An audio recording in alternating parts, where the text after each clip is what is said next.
Hello and welcome to the best of the Following the Nerd podcast, a compilation of all of the best bits from this week's radio show. To keep up to date with all of our top stories, go to www.followingthenerd.com and get in touch with us by sending us a tweet on Twitter at NerdFollowing and like us on Facebook.com/FollowingTheNerd.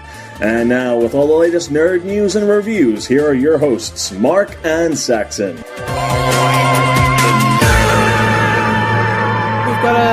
Actually, we're going to be quite laid back tonight, because what we're going to do is we're going to really be looking at San Diego Comic-Con. I am Groot. We are. Yes, I am Groot, yes. And there was a lot of news came out of SDCC, a lot of Marvel news, a lot of this, that and the other, but, you know, I gotta say, and I know there's been a lot of controversy over on Facebook and Twitter and everything else, but for me, Batman owned it. Mm-hmm. Batman owned it, and I don't think anybody can argue with that. I would tend to agree with that. I really don't think I think it really says something, and it says something for the hype and the want for Batman v Superman Dawn of Justice, when 30 seconds of... Not even 30 seconds. How long was the clip? Like 15 seconds, maybe? 20 seconds? Let's call it 20 seconds. 20 seconds of footage, which may not end up in the finished film, outdoes an entire reel from Avengers Age of Ultron. Yeah. Now, we're excited for Avengers Age of Ultron. Yes. We're excited for Ant-Man. We're excited for all the movies that were talked about at San Diego Comic-Con, but none more so than Batman v Superman. And you see, the thing is, you can't say anything. I mean, because I came on quite innocently and said on Facebook, you know, wow, Batman versus Superman totally owned San Diego Comic-Con. And you're still alive? Let me check. Yes, you still have a pulse. The Marvel fanboys tore you a new one. Me like that. And I wasn't saying, I love Marvel. I love these movies. I can't wait to see Guardians of the Galaxy tomorrow. I can't wait for Avengers. I can't wait for Ant-Man and Doctor Strange and all the other ones. Mm-hmm. But this year, Batman versus Superman. Zack Snyder, in his 2.5 minutes or whatever it was on stage, whereas me and actors didn't even speak, he owned that whole weekend. Yeah. I don't think they even needed to speak. I think they just had to show up and go, and maybe even just kind of point at the screen that they were showing the footage on. Yeah, they're just like, that's our thing, man. And like the footage itself isn't much, but to a comic book fan, as you so rightly said off air, it's just there's something quite spine tingling about it, because you're seeing Batman and Superman together, and they look like they're ready to kick each other's asses. It's so good. It's so intense. So good. It's so good. But yeah, I mean, it was just those couple of seconds. And, you know, it's always interesting because you can tell who the movie fans are and who the non-movie fans are. Or the comic book fans, rather. Because, you know, a couple of guys that I know at work saw it because the footage did leak. Warner and DC have announced that they're not going to release the footage. It's not going to come out. You're getting a call. And I'm getting a call. Maybe it's the Marvel fans again. More death threats. So they have announced that you like DC? That they're not going to be releasing it. So obviously a couple of people did, you know, video phone it or whatever. Yeah, naturally, as is expected. And they went online and they kept getting taken down, and then they were uploaded again, taken down, uploaded, blah blah blah. And I watched it about 4 or 5 times, and it really is an amazing bit of footage. And you know, the comic fans have been waiting for 20 years to see this. To see a world's finest movie. Yeah. And Zack Snyder has really, just in those 60 seconds, or 30 seconds, 20 seconds, whatever it was, he has encapsulated everything.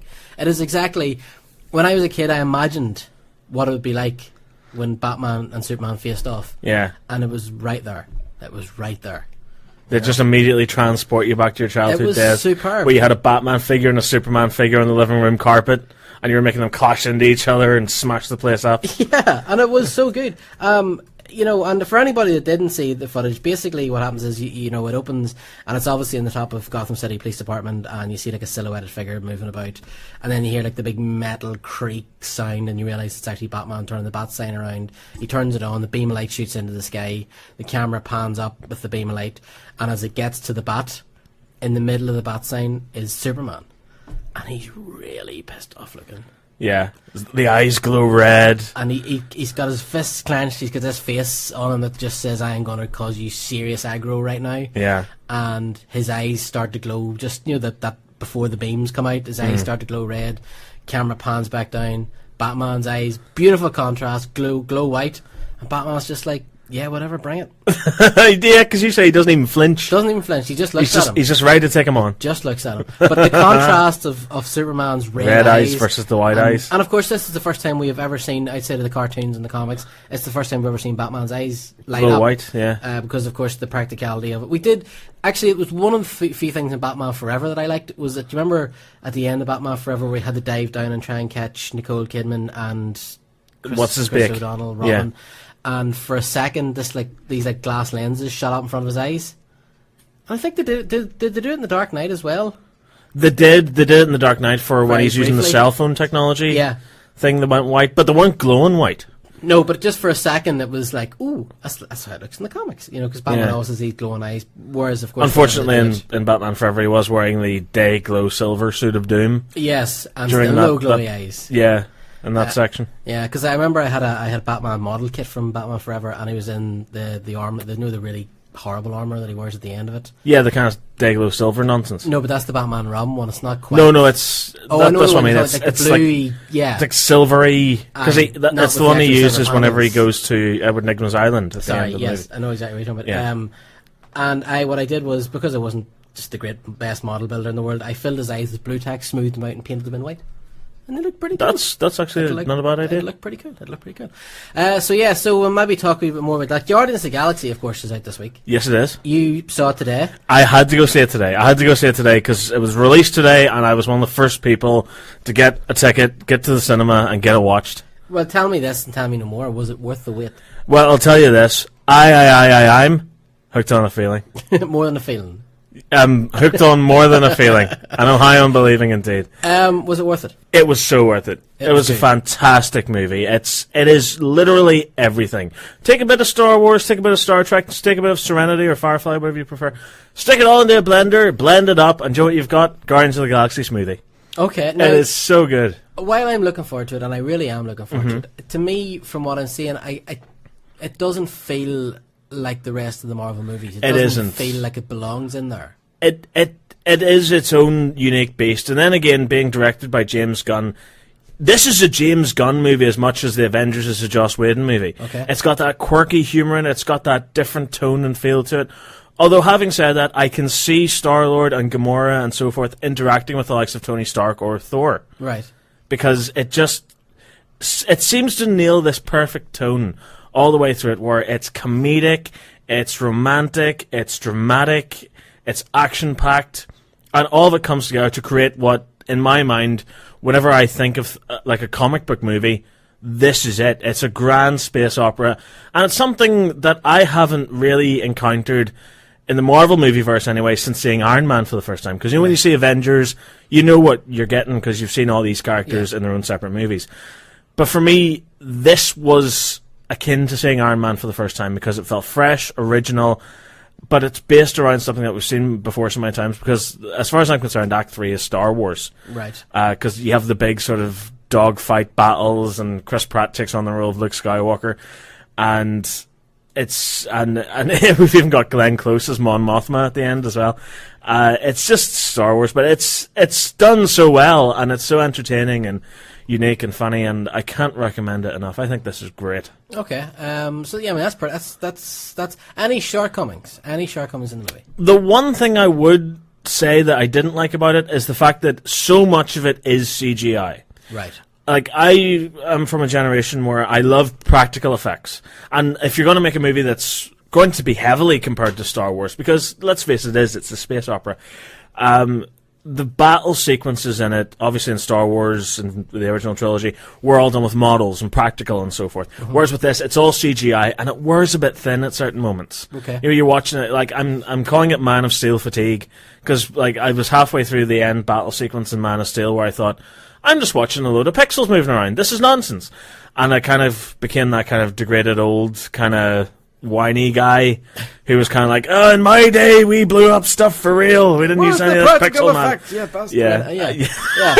Yeah, I kind of started feeling like that in Guardians of the Galaxy, but it's not so CGI reliant that you would notice, because all the CGI seems to have gone into making Groot and Rocket come to life. Yeah. And with great effect, because in a scene where there's a talking raccoon and a giant tree man walking around, and I'm complaining about the CGI in the background not looking real, that's okay. I'll take that. Yeah, because these two guys, do they look real? They do. Rocket Raccoon is as much a believable actor as Zoe Saldana or Chris Pratt. Really? He's so well incorporated into the sequence, and even looking at it, it gave me the sense that Star Wars Episode 1 was worth it after all. Because, when Star Wars Episode 1 came out and Jar Jar Binks was announced and he's one of the worst characters ever and he's terrible and horrible. But if it wasn't for that movie and it wasn't for all the effects that went into making a fully integrated CGI character, all these years later we wouldn't have Groot, we wouldn't have Rocket Raccoon. Yeah. And it just works so well because the texturing of them is so great, the 3D realism of them is excellent, their integration into different scenes, like there's scenes where Rocket is partially in shadow and there's lights behind him and you see the kind of lights on his fur or in sort of his edges and stuff, and it just works. It really, really works. Do you buy him as a character? I mean, because the sheer idea of him is just preposterous. Does he? Yes, 100%. His introduction from that moment on is just absolutely wonderful. Like he has so much character, he has so much flair. Bradley Cooper, who voice acted him, just does an absolute brilliant job, and he just really nails it as a character. Like there are man tears in this movie, man. There's a scene right at the end between Groot and Rocket where you're essentially, like I was just saying, watching a big ball of pixels interacting with each other, and the realism is unbelievable. Like, literally, I was shedding tears. Okay. And the line, "We are Groot," just absolutely destroys you. So a warning to all men everywhere who are going on dates with their wives or girlfriends or other man friends, I suppose. Bring a person glasses. Yeah, like just be prepared for when you hear that line, "We are Groot." Just, like make an excuse, like pretend you're rubbing your eyes before that scene. Now, tell me this: there's been a lot of talk over the last few days. Of course, whenever the movie previewed last week, everybody saw it, but what they didn't get to see was the unfinished post-credit scene, which popped up online yesterday. Yeah, and there's been a lot of spoilers. Now, I do by no means do not go and read the spoilers. Don't track down the video. Wait until you go and see the movie and get it surprised. I had to look because I needed to know if something happened in it that I had heard happened. Yeah, because I stumbled across this last night too, and I was like, "What?" Yeah. There is something they do for a movie that has a tree and a walking raccoon that shoots guns, massive guns and talks, and basically is Star Wars in a lot of places and is completely and utterly crazy. The post-credit scene sounds like it's a real doozy. It's mental. Yeah. Because it introduces a character. And it means now that character is part of the Marvel Cinematic Universe. Mm-hmm. And it's so completely unexpected. Yeah. Does it work? Do you know what? It does. Yeah. Because it's a scene which involves the Collector, Benicio del Toro's character, and he's nuts. And in fact, you know what? I think he gets less screen time in this movie than he did in the post-credits thing for Thor: The Dark World. He is literally just there to go, "Oh yes, there's the MacGuffin." Right, okay. And then do some weird stuff. Is he a bad guy? No. Is he? Because I got the feeling at the end of Thor, because I know the Collector, I know the story behind the Collector in the comics, and I know he's not a bad guy. No. But I mean, even my brother and some people that don't know anything about the comics all said, "Is he a bad guy?" Yeah, because he's nuts. Yeah, because he looks evil. And he did that whole hand twirly thing, and he Yeah. just said that mustache twirling comic book villain about him. Yeah. But he's not in this. He's kind of true to the comics. He's pretty much Space Liberace, who collects a lot of weird stuff. He's just mental. Okay. And I felt bad for the guy, because some stuff does go down with him. I feel like a lot of his scenes were cut out of the movie, though. Okay. Because they literally just walk into his chamber of collection, and they hand him the MacGuffin and stuff, and he's like, "Oh, look at that," in his flamboyant way. And then stuff goes wrong for him, and that's pretty much it for the whole movie. You don't see him again. All right, okay. Until the post-credits thing. So you think somewhere out there there's a director's cut of Guardians of the Galaxy coming? Maybe, yeah. Because I think for casting someone like Benicio del Toro for this role, I was expecting something larger, but then again, there's nothing really much else he could do. Mm-hmm. He's just kind of there to go, "Oh, there's the MacGuffin, blah, blah, blah, exposition, that's me done, bye." But of course, because of his role in the comics and what was set up with Thor: The Dark World, he he kind of ties into Thanos and the Infinity Gauntlet and the Infinity Stones and all those. So I mean, the possibility of us seeing him in Avengers 3 or maybe beyond that is pretty strong. Yeah, it's highly likely. Yeah, because he does sort of knit the whole thing together. And you may not think it, but he does survive the events of this movie. Okay. Because obviously he's in the post-credit scene. Right. People who don't stay for the post-credit scene may go, "Oh, but did he die?" Right. Okay. But Right. he does survive, and I think that's what the whole point of the post-credit sting was. Okay, to set you up, sort of like Yeah, what they did and in then Pacific Rim. kind of stick in a wee sort of in-joke there as well. Okay, fair enough. So overall, yes, a good movie. Overall, I'd really, really recommend it. I think this is one of Marvel's biggest and certainly one of their best. On a scale of Iron Man to Hulk, Iron Man being the best, Hulk being the worst, where does it sit? This sits, I think, quite neatly just after Avengers. Just before you get to Avengers, there's Guardians of the Galaxy, because it's so humorous. And it's like Avengers. You know when you first see Avengers and you go, well, that was funny. Like the bit where like Hulk knocks Thor out of the frame and stuff, and does Mother know you're wearing her drapes and all? Like, and you go, this is funny. It's about possibly the end of the world, but it's really funny. You get that with Guardians because there's such like lightness and approach to it as well. Like, and then there are some tonal shifts, but they're handled perfectly. So do you think there might be some truth to these sort of rumours that Joss Whedon worked on the script? Definitely, because there is a scene in the movie featuring the gorgeous Karen Gillan, where is Karen Gillan still beautiful? Oh my Is she still hot? God, she's blue. In a heartbeat. Right. Okay. Karen Gillan blue and with no hair. Yes, please. Fair enough. Serve that up with a side of Zoe Saldana being green. Yes. Yes, please. So multicolored chicks a go. Yeah. Okay. There is a scene, like I said, with Karen Gillan's character, where she does start doing the sort of thing where she monologues and then the typical Joss Whedon rug being pulled out from under her sort of thing happens. Okay.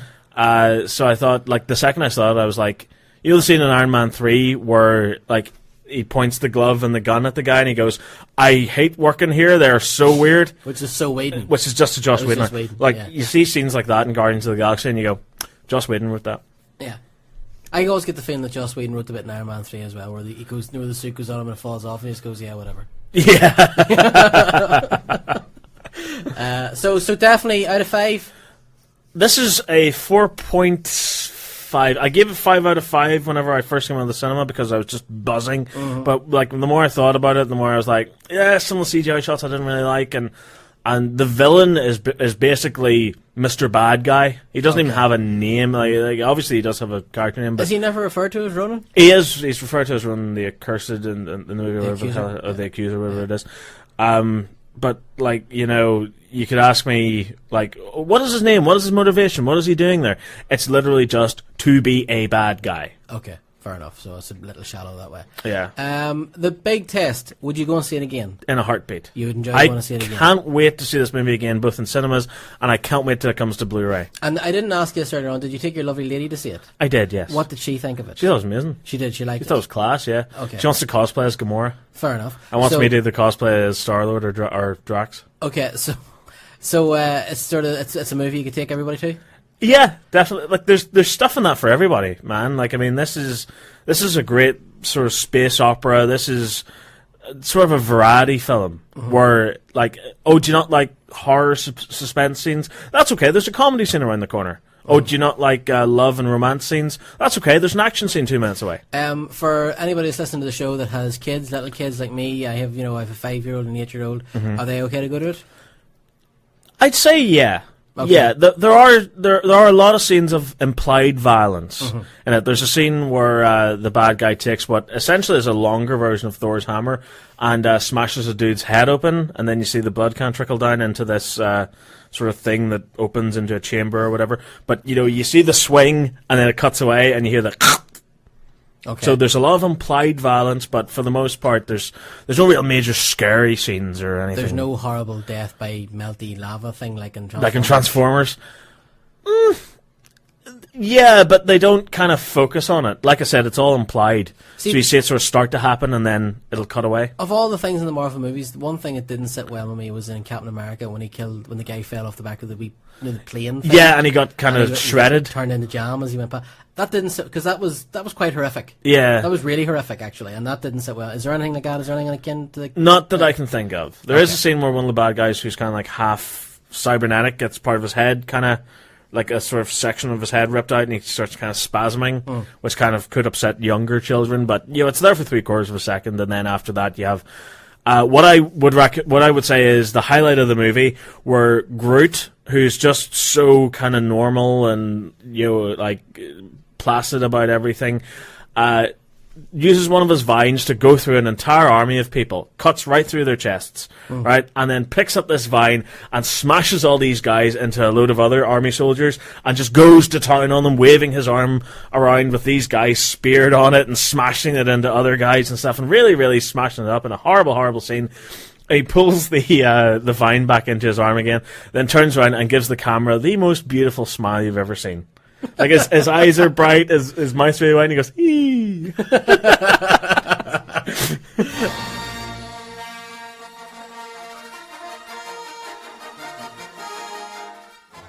Hi, I'm Steve Santry, and I'm following the nerd.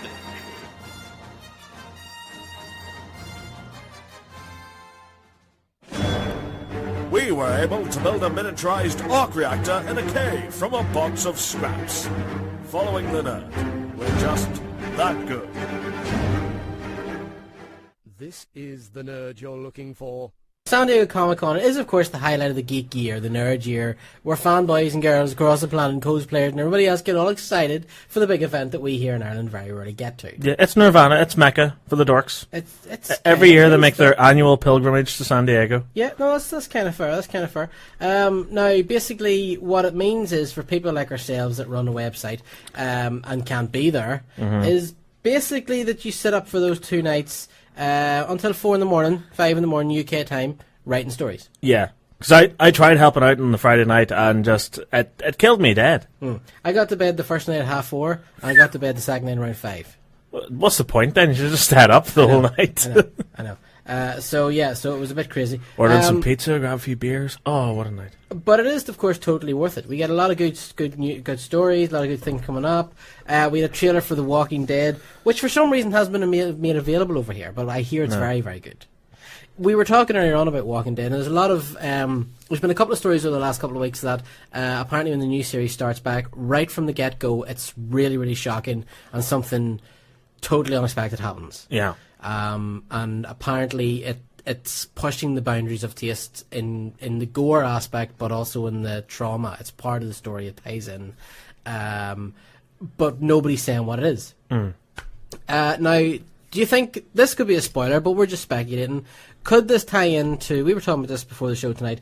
Could this tie into the rumours that came up with that were around a few weeks ago that the character of Glenn, who, of course, I'm sorry, spoilers, he does die in the comics. Yeah, but a very poignant death in issue 100. Yes, a death that I still see when I close my eyes. Yeah, it's horrific. It's an awful, awful event. Just the eyeball. Yeah, it's brutal. And of course, we were speaking, of course, to his name, Stephen Yeun. No, the artist, the Walking Dead. Charlie Adler, sorry. A few weeks ago on the show, and I did say to him that, thank you very much, because my nightmares now have nightmares. Literally the stuff of nightmares. Yeah. But there was a rumour a while ago that Stephen Yeun may be gone, that he may be dead in the series. Yeah, because after filming, I think it was the first episode of the series, there were reports of him leaving the set at 2 a.m. and he was hugging everybody, shaking people's hands, saying goodbye, and it didn't look like okay, I'm going to go home and get some sleep and I'll see you tomorrow. Yeah. It looked like right, that's it, I'm gone, bye, enjoy making the rest of the series. Thanks to the last 4 years. Yeah. Now, obviously The Walking Dead isn't afraid to kill off characters. The comic book is absolutely ruthless. There's pretty much a death nearly every issue. Yeah. Now, but Glenn, that would be a big one. That would be a very big one. And again, we're not really spoiling anything because we're just speculating here. We're not going on anything here at all. But just going by what the cast are saying, the producers are saying that the first episode is going to hit really, really hard. Going on the rumours that came out a few weeks ago, this could be a possibility. It could be a real possibility. Yeah, this is something that I kind of like because I read the stories and stuff and kind of pieced it together, and I thought they're not, are they? But if they do kill off Glenn in the season opener, obviously it's not going to be done by Negan because he hasn't even been introduced into the series yet. Mm-hmm. So I'm thinking, would that take away from Negan's eventual impact whenever he does eventually wind up in the series? Like, will it just be some member of Terminus who does it, or and if so, will he be slaughtered in the same way? Mm-hmm. Yeah, or I mean, I think the whole idea that Terminus are the cannibals and stuff in Terminus, I think that's a given. Yeah. Given what they found the room and there's a lot of bones and stuff in it and whatnot. So is it possible that they're not unknown to completely change things, but is it possible you can see Glenn die in a completely different way? Yeah, like being killed and eaten. Yeah, or eaten and killed in the process. Yeah, which would be pretty rough. Yeah. Yeah. But like to me, Terminus seems to be the type of place where they cook. Yeah. They don't just eat meat off the bone. Yeah. I know what you mean. Would they cook him alive first and then eat him? Wow, lovely. Tell me this. Here's the thing. I wasn't going to go down this road, but I'm going to go down it now anyway. I've just started season 4 of Game of Thrones, and apparently in a few episodes there's a death that really pushes the boundary of what you can do on TV. I watch Hannibal. Hannibal is an amazing, complex, intelligent show, but it's hard going. Yeah, it's gory as all good, holy hell. Really, really unpleasant in places. The Walking Dead, there's been a couple of flinchy scenes over the last few years. They're saying that this episode is going to push the boundaries of what they can and can't show. And without sounding totally 1950s and prudish, should TV be able to do this? I mean, to me, TV was always the sanctuary, there was always a certain amount of safety in TV. Well, you see, for me, why I watch TV or why I watch movies is to escape reality. Yeah. Because you don't want to be working 8 or 9 hours a day and coming home and watching TV shows about people who are working 8 or 9 hours a day and they have all the same problems that you have. Yeah. That's why I like the type of movies I like. I like fantasy. I love Star Wars. I love Marvel movies. I love comic books and stuff. Because it is a departure from the norm. Yeah. And then to have things like where you're watching shows that are gritty and real, and then you see really horrible stuff, like when you close your eyes, it's haunting you. Yeah. Because the gore and violence, and in all fairness, they've worked really hard to make it look real. But at the end of the day, do you want to see that? Do you want to see people get their arms torn off and nastiness and things? We see, the way I see it is normally what happens with TV programmes, for that one big money shot, if you will, that one scene where somebody dies horribly or something really gratuitous happens, normally what happens is a large percentage of the budget will go into that. Yeah. So you don't get it every episode. They'll save it. I mean, this one's saying that maybe they'll do the first episode, but normally what happens is they'll save it till a few episodes in, or maybe near the end of the series, and they'll give you one big, oh my god, I can't believe that happened. Whereas if you go to the cinema and you pay to see something like, I know, Cannibal Holocaust or something, you know what you're getting. Yeah. There's my money, sir. I want to see this. Yeah, I want to see skulls being bashed in. Yes, but I've been sitting for the last 6 weeks and I've been watching the show and it hasn't annoyed me, and oh my god, nightmares. Do you want that, though? Not particularly, no. Do you know? Like, only if it's poignant. Only if it matters. Is that not worse, only though? if it makes a difference. But is that not worse, though? How so? Because if it's poignant, if it matters, it's going to get under your skin more. And you're going to carry that with you. But, there's a difference. If you're seeing people being slaughtered left, right, and centre in every single episode of a television show, it's going to lose impact. You're going to become desensitized to it. Yeah. But if it's worth it, if it's really... If it's for a good cause, if it's to show a character, hero sacrificing themselves, or a nasty villainous character getting what's coming to them, that's fair enough. Okay. But, there's a line to be drawn. I mean, getting several arrows through the chest and bleeding to death is one thing, or getting sliced in half, bisected completely, and having all your guts fly everywhere is a completely different thing. Yeah, but... in the end, what is the point of gore? What is the point of seeing people getting torn in half, or things like that in television shows? I don't really see the point. I don't, Because, years and years ago, you could cut away from a shot. You could imply it. Like I was saying about Guardians, you could imply something nasty is about to happen. And that is so much worse than seeing it. Yeah. Because you conjure up anything in your mind. Yep. But if you're watching something where people are getting their flesh torn off and stuff, and you go, "Oh, that's terrible," you know, it's just not as bad as picturing it, because it gives you more creativity. It makes you think more. Yeah. But at the same time, there's also that sort of barrier, you know, because there used to be always this safety, you know, where you were watching TV and it was building up to that big sort of scary scene or gory scene, and you always had the safety of going, well, it's TV. It'd not be that bad. Yeah. You know, or they'll cut away from it or something. You can't do this on TV. You know, and of course, shows like Sopranos and Dexter and things like that changed all that. But yeah, no, I just thought I would raise that. Right, so anyway, so San Diego Comic-Con. Right, speaking about Game of Thrones, do you watch Game of Thrones? No, not yet. Like I said the other week, I think I'm just going to have to box set this one, really. Right, whenever okay. I'm done with all the other series I'm watching. Well, there's a character in it called Arya, right? And she's played by a young girl. Actually, she looks in the show like she's about 12, but she's actually really 17 or 18, I think she is. Right. She's called Maisie Williams. We met her. We interviewed her ages ago when Game of Thrones starts, and she's lovely, really lovely girl. But she's in talks at the minute to star as Ellie, I believe it is, in The Last of Us movie. Yes, the little girl, yeah. This is the one that Sam Raimi's making. Have you played The Last of Us? No, but I've heard excellent things about it. It's actually one of the few games I can say I've played. There's actually a remastered version of it coming out for the PlayStation 4 soon. Right, yeah. And I'm considering picking it up. I think it's out. I played about half the game, and it's really, really good. But Maisie Williams is actually in talks for that as well. Something that San Diego Comic-Con did this year, which was a big, big draw from Marvel. It was very, very clever. It was over the space of the weekend. They released 8 posters, I think it was, made up for Avengers Age of Ultron. Avengers Age of Ultron. It was like a collage. Yeah. And it was really, really cool because it gave you a really good look at Ultron, it gave you a good look at the characters, it even gave you a look at Vision in the background. Yeah, if you spot him closely. And he is there, and he seems to be wearing the yellow cape and the red sort of, you know, the face and stuff, which was really, really cool. So that was quite clever. Yeah, I thought it was awesome. I'm actually using the entirely put together collage of all the 8 posters as my cover photo on Facebook at the moment. Okay. I think it looks amazing. It is. It's really, really good. I liked it. It was really, really cool. Sets the tone really well too, doesn't it? Yeah. Because like the Avengers are kind of got their hands full there. Yeah, I mean, because you're really getting the feeling now, and apparently as well, the scene that was shown at the Comic-Con, and there's been no word yet of whether or not it's going to be released to the public, if it's going to go online or whatever. But apparently it really shows the Avengers in serious trouble because they're fighting literally hundreds of Ultron drones. Thousands of Ultron drones, yeah. You know, and is there the possibility the way Marvel's going that Age of Ultron would end Empire Strikes Back style? I think so, yeah. Yeah? I think, because with movies like these, with the big sort of, the tentpole of tentpoles really is the Avengers movies in the Marvel kind of demographic.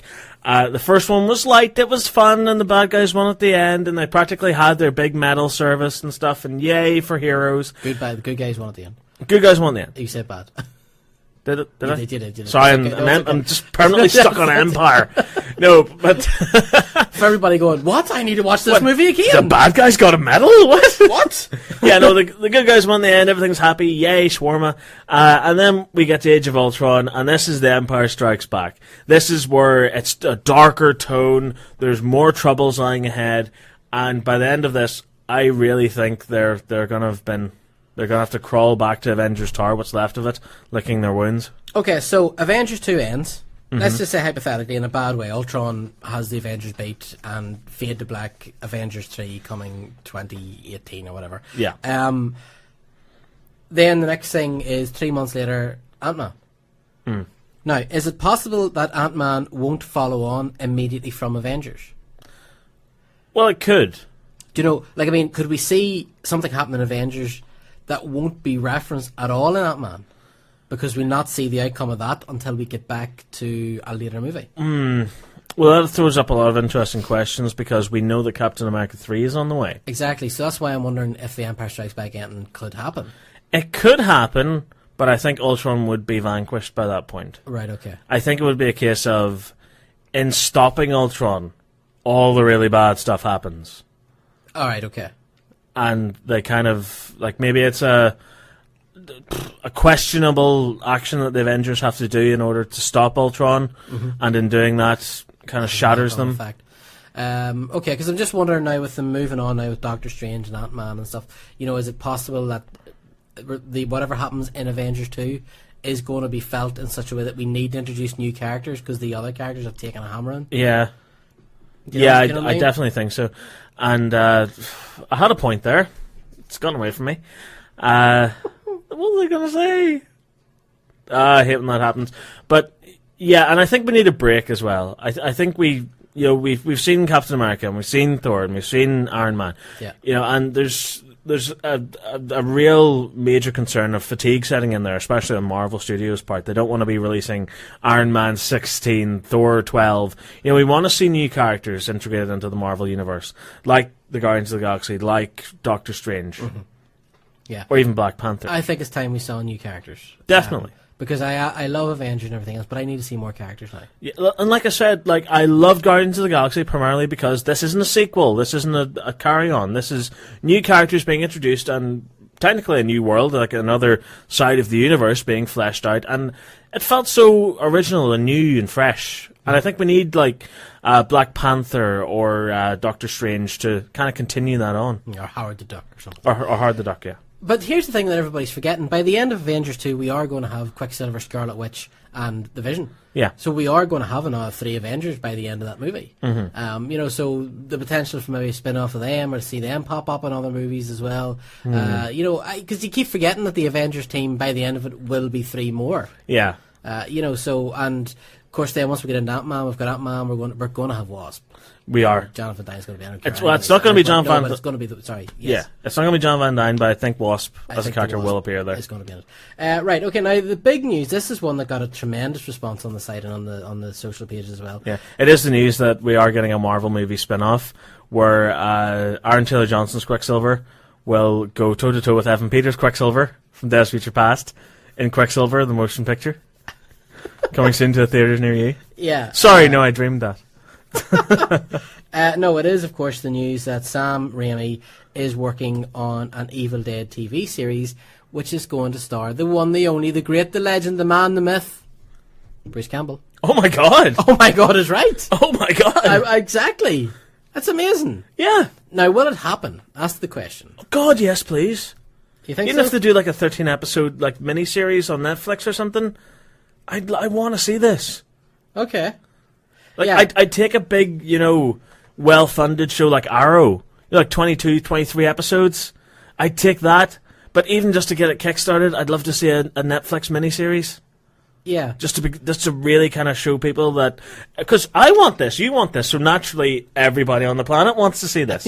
Yeah, of course, this has to happen. Yeah, I think this is amazing. My only concern is that God knows I love Bruce Campbell. My only concern is he's too old.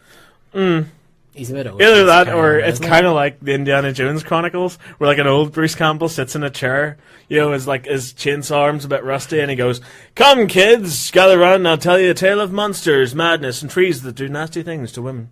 Groovy.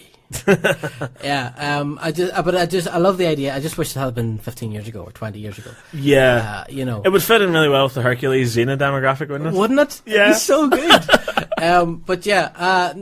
But then the question with this is, we have the original Evil Dead movies, we have the rebooted Evil Dead movies. Yeah, and now we have the TV series. I may have said series. this before, I absolutely adored the remake, the Evil Dead remake. And then, of course, we had that little scene at the end of the remake where Bruce Campbell's character kind of appears. And just goes, sort of groovy.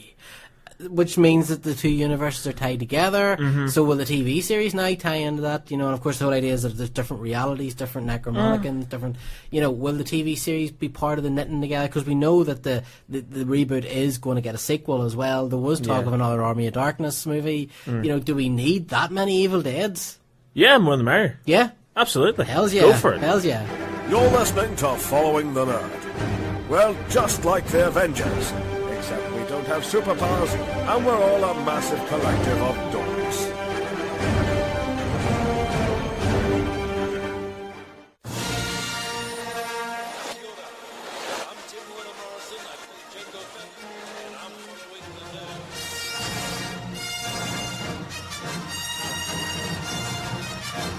No, I'm not doing it this time. Yeah. 2 weeks. In 2 weeks we meet Ernie Hudson. I know. I just noticed you explode through sheer fangasming I am there. Hugging Ernie Hudson. Yeah. I don't care. You're putting your arms around him, you're giving that dude a bear hug. I'm not letting that man go. Yeah. I'm not letting that man go. Were you going to whisper in his ear? I don't know. I'm just going to go, thank you. Yeah. Thank you. I'd see if it was me, I'd go, I loved you in Congo.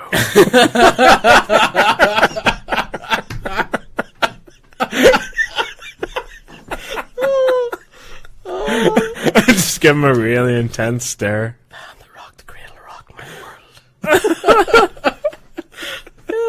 That's what we have to do over the next couple of weeks, is work on like these really creepy things to whisper in Ernie Hudson's ear. But you know what? You should mutter it under your breath while you're interviewing him. Like, go...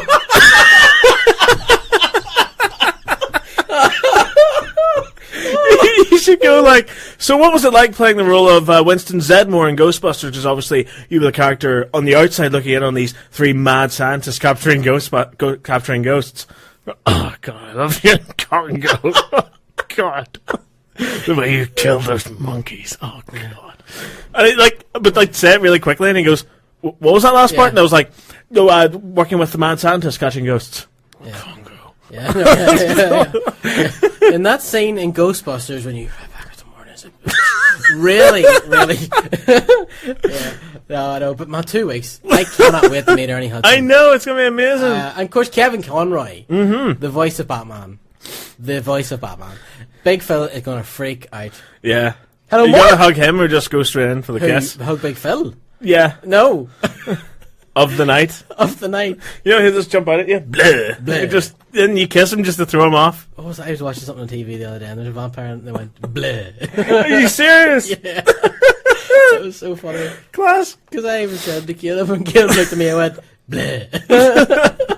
It's like, Caleb, have you been talking to Phil lately? Ernie Hudson. Right, okay, San Diego Comic Con as well. The big news, of course, this year, is Ghostbusters 30th anniversary. And Mattel, Matty, as they're known in the collectors sort of arena, they produced this really, really cool Ghostbusters line of Ghostbusters figures, which died a death a few months ago. And speaking of Ernie Hudson, I picked up the 6-inch Winston Zedmore figure. You did? As well, it arrived this week, so my Ghostbusters and Ghostbusters 2 collections are now complete. Excellent. Matty basically had a display, because San Diego Comic Con, it's not just about the movies, the comics and TV shows, it's about toys and collectibles and stuff as well.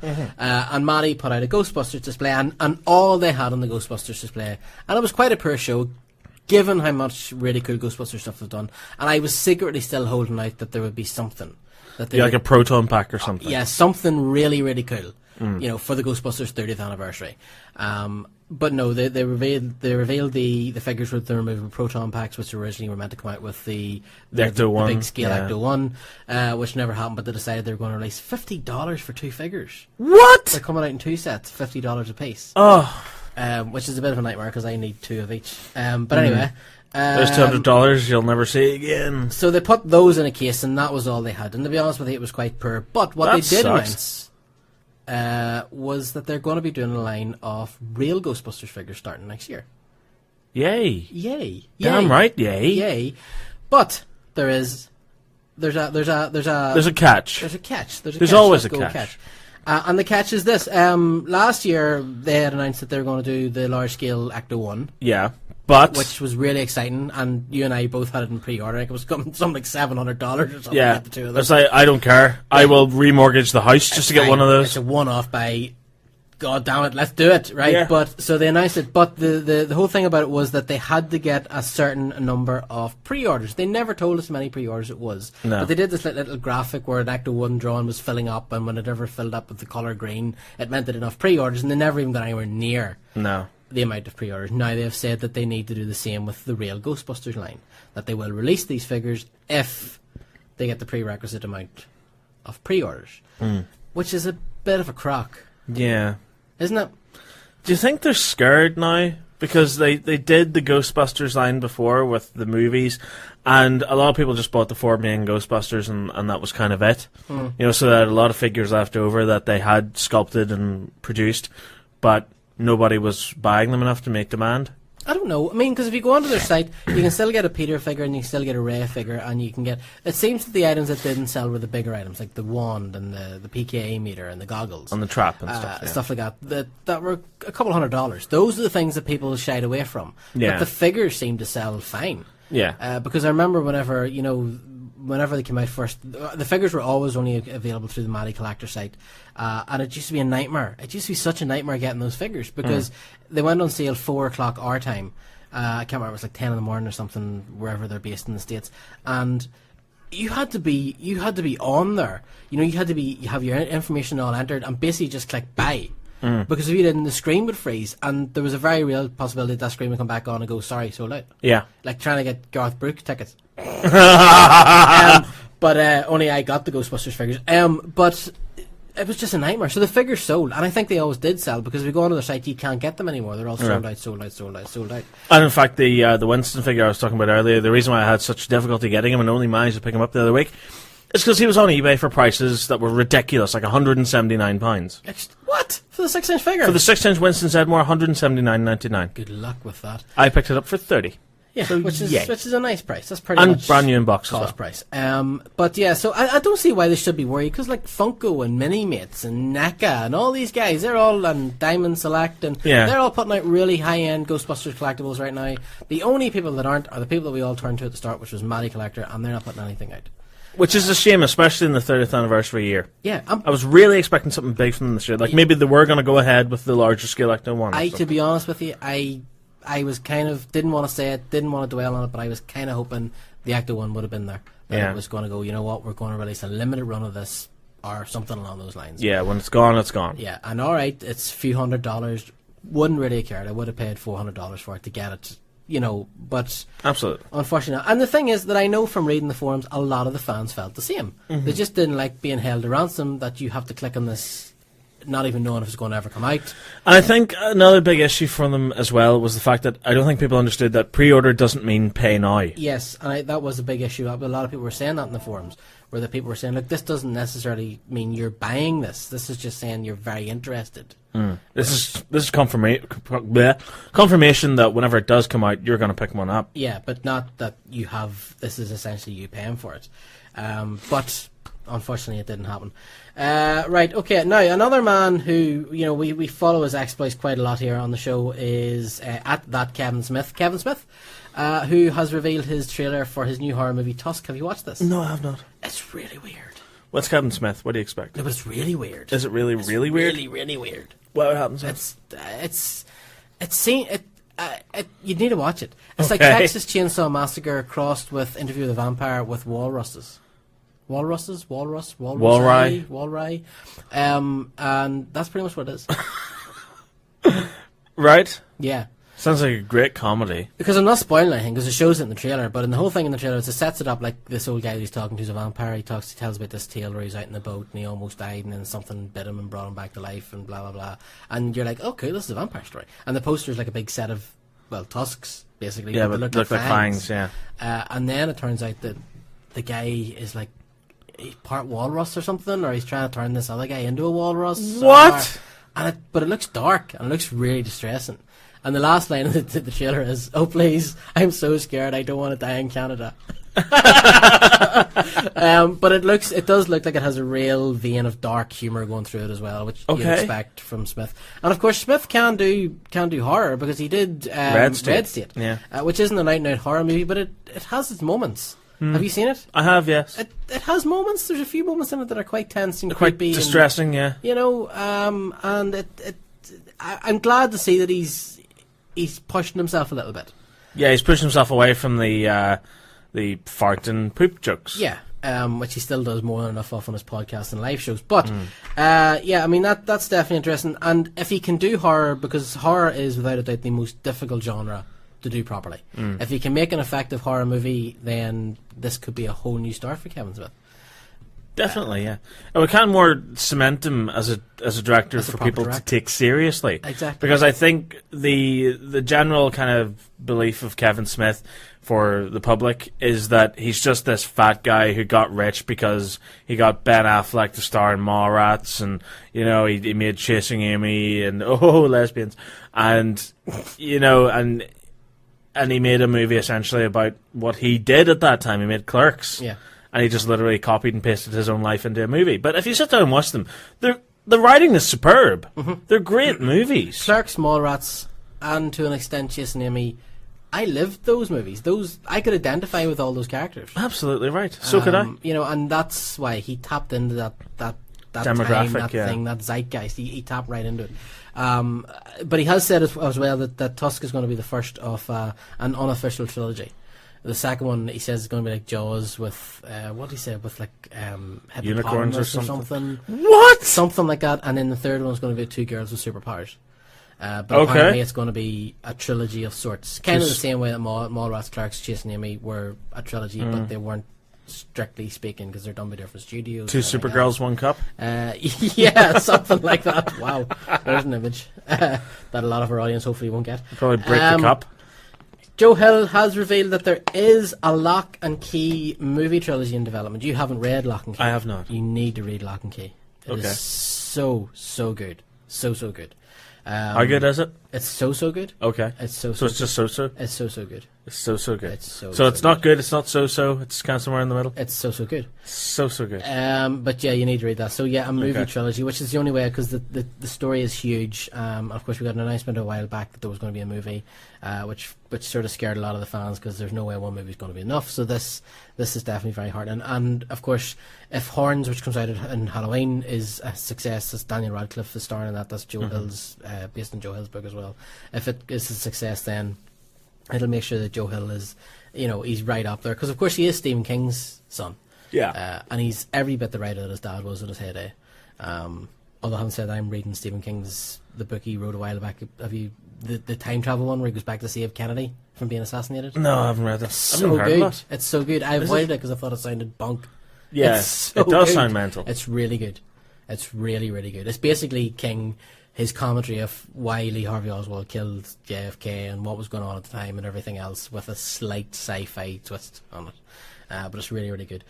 Right, what else? The Batman Lego trailer, did you watch it? Okay, what's it like? It's really good. Why? What makes it's it the whole good? Justice League, and they get called up into space. Oh, I have seen this. But this is a new one. There's another trailer. Oh, there's a second trailer for it now. Oh, right, okay. Cool. Joaquin Phoenix for Doctor Strange? Yeah. I don't see it. What? No? What? Is this news to you? No, it's not news to me, but just that was my reaction. I know. What? I don't see it. Joaquin Phoenix? Is this a little distraction? Maybe. Well, I don't know, like, who are the top choices for Doctor Strange? I think Benedict Cumberbatch is still up there. Is he? Really? I think he is still up there. Oh, easy. And I like that idea. I can see Benedict Cumberbatch in that role. Yeah. Yeah, and it's about time he did, like, a proper full mainstream movie where he was the lead for a change. Because it's one thing to go, oh my god, how awesome is Sherlock? Let's cast him as the bad guy in everything. Yeah. But I think it's time he got that full leading man in a movie role. Mm-hmm. No, and none more so than Doctor Strange. Yeah, and Doctor Strange, the character, it would fit Benedict Cumberbatch. It doesn't feel like stunt casting. It actually feels like he would be just the right kind of weird. Yeah, because he's meant to be weird, and he's supposed to be like kind of quite cold when he's using his powers as well, and he's got that kind of menacing, sharp stare about him. Yeah, I think he would be very good in that role. Yeah, not a bad idea at all. Starring Joaquin Phoenix, Doctor Strange will be coming out in 2017. Apparently so. Ugh. But yeah, no, apparently he is being eyed up. He's certainly in line for the role. I'm just imagining, like, Joaquin Phoenix getting the role, and then 2017 will be going, how awesome was Doctor Strange? I can't believe Joaquin Phoenix pulled it off. Okay. Poor choice of words, possibly, but not to worry. Right. No, those were well-executed words by me. Anyway.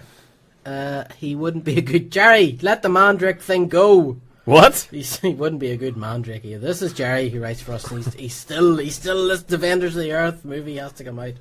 Oh my god, is that the one with Flash Gordon? Mm-hmm. Oh my god. Oh my god, I know. Right, this is an interesting one. Agent Carter, of course, which is coming early next year.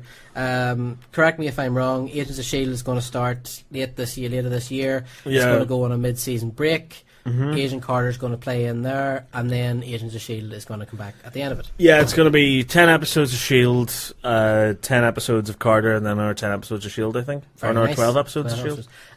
And no doubt there will be some interlacing of stories, or no doubt something will be set up in S.H.I.E.L.D. that'll be picked up in Carter and then resolved in S.H.I.E.L.D. They'll definitely do that. You think so? Yeah, Because I I mean, think with the time period and all. I know, but it'll be one of these. Maybe something where it's like they recover an old SSR document, like Yeah. Agent Carter to someone else. Yep, and and then then, a mystery like- to it, and then it'll explain it in Carter, and then they'll. Do you know what I love whenever they do TV series like this and things set in the past and all?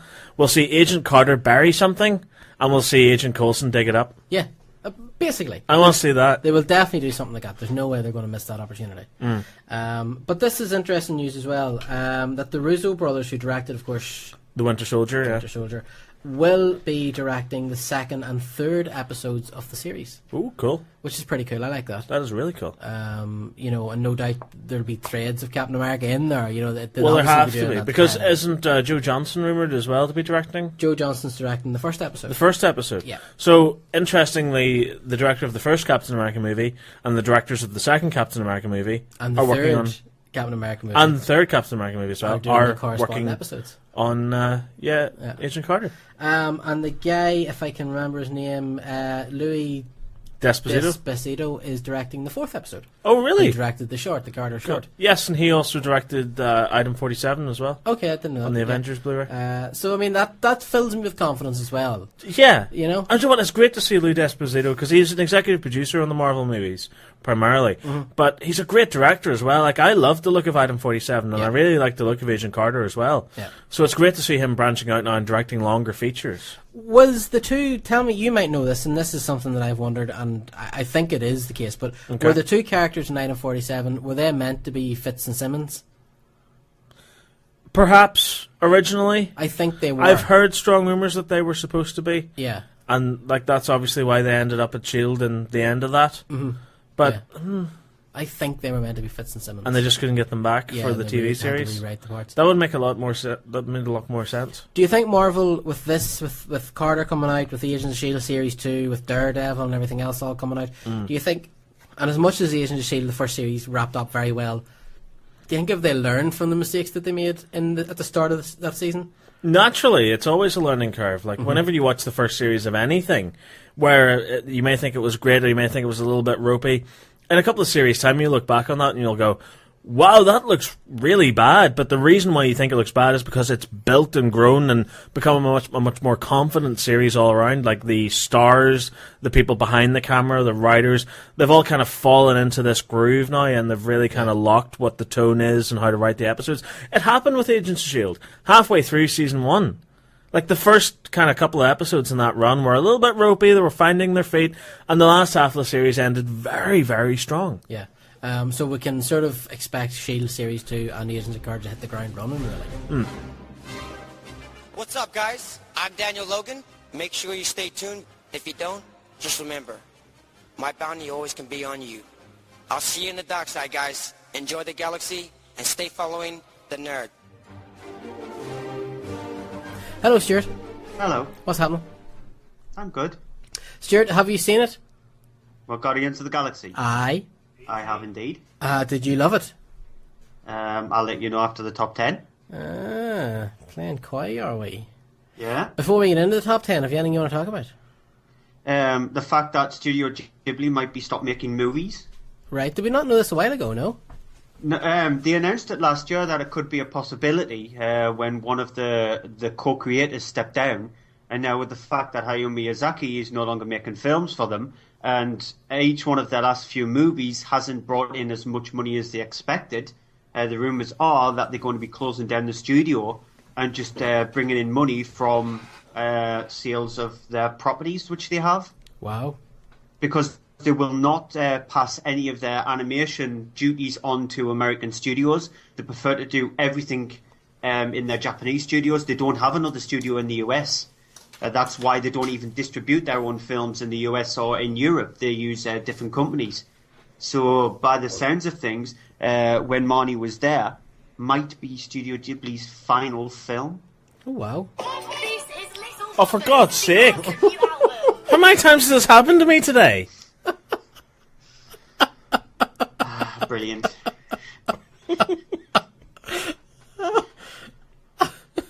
Brilliant. Oh, wow. Stuart was having a poignant moment there. Stuart's getting all broken up by Studio Ghibli biting the big one, and you're playing Money on My Mind. Yeah. Which is quite apt when you think about it. Yeah. Okay. So Stuart, so when will we know for definite if this is happening, or? Well, I'm going to be really obviously upset if it happens. Yeah. I really do hope that it doesn't. It's not the case, and the fact that because they only do 1, maybe 2 films a year. I'm hoping it's not the case, but if it is the case, then it's going to be a sad day to lose Ghibli, because they are one of the only studios out there, animation-wise, that still does hand-drawn animation. And it's annoying if we lose something like that, because we're going to get all CGI computer-generated animation from now on, and it is really annoying if that's the case. Speaking of CGI and hand-drawn, I know it's not much of a comparison, but have you seen the trailer for the new SpongeBob SquarePants movie? No. It's all CGI. See? It starts off, well, presumably in the movie what happens is, that's Antonio Banderas, isn't it, playing the pirate? Yeah, I think so. Antonio Banderas is playing this like pirate who's looking for a page that SpongeBob guards, and basically he gets the page and it's in SpongeBob's world, and then they have to go to the real world to fight the pirate, and when they come into the real world it's all CGI. Don't ask me how I know this, but in the first movie, whenever they went on land, they still remained 2D characters. They did. And that was quite fun. It was. But with this, they're 3D, and they kind of look like they're made out of plasticine or something. They look really, really bad. Yeah, it does. It looks. Although I have to say, there was a couple of laughs in it. I know. Just the looks really throws you off, especially when they become large superhero characters as well. Yeah. Bizarre. Right. Anything else, Stuart? Did you see the Australian poster for Teenage Mutant Ninja Turtles? Yes. And the controversy that it was causing. Yes. It's just it was on the part of their front. Whoever designed that poster really does need a smack across the chops. No, they don't. No, they don't. No, they don't. No, they don't. That poster came out weeks ago, and it's been used in the UK campaign. It's been used in the US campaign, and it is fair enough. It is the main Australian poster. Have you seen the poster? No, what is this? But basically, what's happening is Teenage Mutant Ninja Turtles is getting released on September 11th in Australia. And the poster that they're using primarily for the Ninja Turtles movie it's basically the turtles jumping out of like a high tower building that's blown up. Oh. But the poster came around and nobody knew the movie was going to be released on September 11th and everything else. Yeah. I can understand why, it's blown out of proportion. To be honest. And I don't think I totally disagree with it. It's just unfortunate. Yes, that's exactly what it is. Yeah. But the poster's been around for ages, and somebody made the point. So what? You can't have explosions in posters now. You can't, Yeah. But what, Stuart? You disagree? You think? Well, they could have chose something better than that. Considering that if they knew that the release date was going to be September 11th, if they didn't want to cause any controversial with the poster itself, then they should have just realised that the date matches up with an incident which is very similar to which has got tie-ins to an incident that happened on that day. So something else, not an explosive building while they're jumping out of it. The Turtles aren't known for that anyway. Has the release date changed? Because I thought it was out in August. No, it's in Australia. It's coming out in September. Oh, I see. Right. So is it just Australia? It's coming out in September. Australia, well, yeah. That's fair enough then. And this poster has been around for a while. It was just no way movies. Do you remember movies used to have one poster? Yeah, and now there's like a million. Posters. Like there's international posters. Yeah, and all this crap. Well, exclusive this posters. poster came out a long time ago. Right. Well, it's just. Sorry, Stuart. Go ahead. It's not as bad as what Uwe Boll did for the poster for Postal, because there was a poster that he did for Postal which involved the two buildings and a plane crashing into one of the buildings. Wow. And it just said underneath it, Postal. And he made an entire joke about suicide bombers on a plane crashing into two buildings. Wow. So it's not as bad as that. That's like the extreme movie of Ball anyway. He just needs locking up in the far reaches of the universe. He just needs to be thrown into the sun or something. Have you seen any of the early reviews for Ninja Turtles? As reviews already? No. Yes. It's getting very positive reviews. Wow. Yep. The reviews are that it's not actually bad at all. Really? Yep. And I'm really glad. Yeah, me too. I want to go and love this movie. I want to go and see this movie and come out and go, that was class. I was genuinely expecting this to be tripe. I genuinely were the reviews of it to be tripe. Like I was genuinely expecting this to be another Age of Extinction where they were like, this is awful, it's got Michael Bay's name on it, it's terrible. Yeah. No, the early word is it's not brilliant, but it's certainly not It's not bad. awful. It's about a 3-star. It's a 3-star, middle of the road. Enjoyable. Slightly better. Not the absolute write-off that everybody thought it was going to be. Well, that's fair enough. If that's the case, I'm going to call it a good film directed by Jonathan Liebesman, not including Michael Bay's name in that. Then. Yeah, Michael Bay's name shouldn't even really be included in this. No. You know? Because it is directed by Jonathan Liebesman, and yeah, he's done a lot of dodgy films in the past, but I'll give him credit if he's done a good film. I like the look of it. What I've seen of it so far, I haven't hated it. You know, and as I said before, everybody wears glasses like your sunglasses or Saxon rose-tinted glasses when they look at Ninja Turtles. The original cartoon was pants. Yeah. The original movie was really pants. There was a scene in it where I think I said to see before, where they all sat around a campfire and the spirit of Splinter appeared and told them what to do. If you did that in a movie now, you would be flayed. Yeah, and the worst part is that movie came out in 1990. Yeah. And it looked like it was made in the 1980s. It does. It looks like an 80s movie. Yeah, like even April O'Neil, she's got like the big curly ginger hair and all, and like the yellow trench coat. And they're going for like that dark, kind of real, hyper real. I mean, some of it is pretty good. The animatronics in the Turtles are pretty good. Yeah, but when they can get the clunky mouth, as hell, like. they can get the mouth to sort of match up. Yeah. Yeah, no, because I watched it a few months ago with my kids, and I really wanted to love it. It's so like, dark. Oh, this is actually really bad. And they sound like surfers. Yeah, and Sam Rockwell's in it. He is. He plays one of the leaders of the kids. He's the me and Foot Kid kind of. Foot Kid. Yeah. Yeah. Right. Okay. Without further ado, shall we get into the top 10? Yes. At number 10, it's our first new entry of the week, The House of Magic. Yeah, it's a little small kiddies animation film about a cat who gets abandoned and it seeks refuge inside this old house. And this old house is housed up by a magician, an ex-magician. And it's just the cat trying to help the magician so he doesn't lose his house. Now, Andy went to the cinema to see this, and this might be indicative of what the film is like. He fell asleep. Yeah, no, this looks really, really dark. It does. It actually looks like a bit of a knockoff of the one that Guillermo del Toro was producing, the one about the Day of the Dead. Yeah. Like, I saw that, and it really sort of made me think that it looks like a sort of cheap knockoff of it. The Del Toro was class, though. It does look amazing. I watched the trailer of this, and it looks like one of those movies which is direct to DVD, not on the... Yeah. Even the quality of the animation looks pants. And the proof is it's only gone in at number 10, so... Yeah, I mean, in the middle of the summer holidays, an animated movie like this should be easily top 5. Yeah. In 3D as well. Yeah. At number 9, it's Mrs. Brown's Boys, the movie. Oh my god, is this movie still in the top 10? Yeah, let's skip to number 8. At number 8, it's our second new entry of the week, Kick. Bollywood film. Let's skip to number 7. At number 7, it's Boyhood.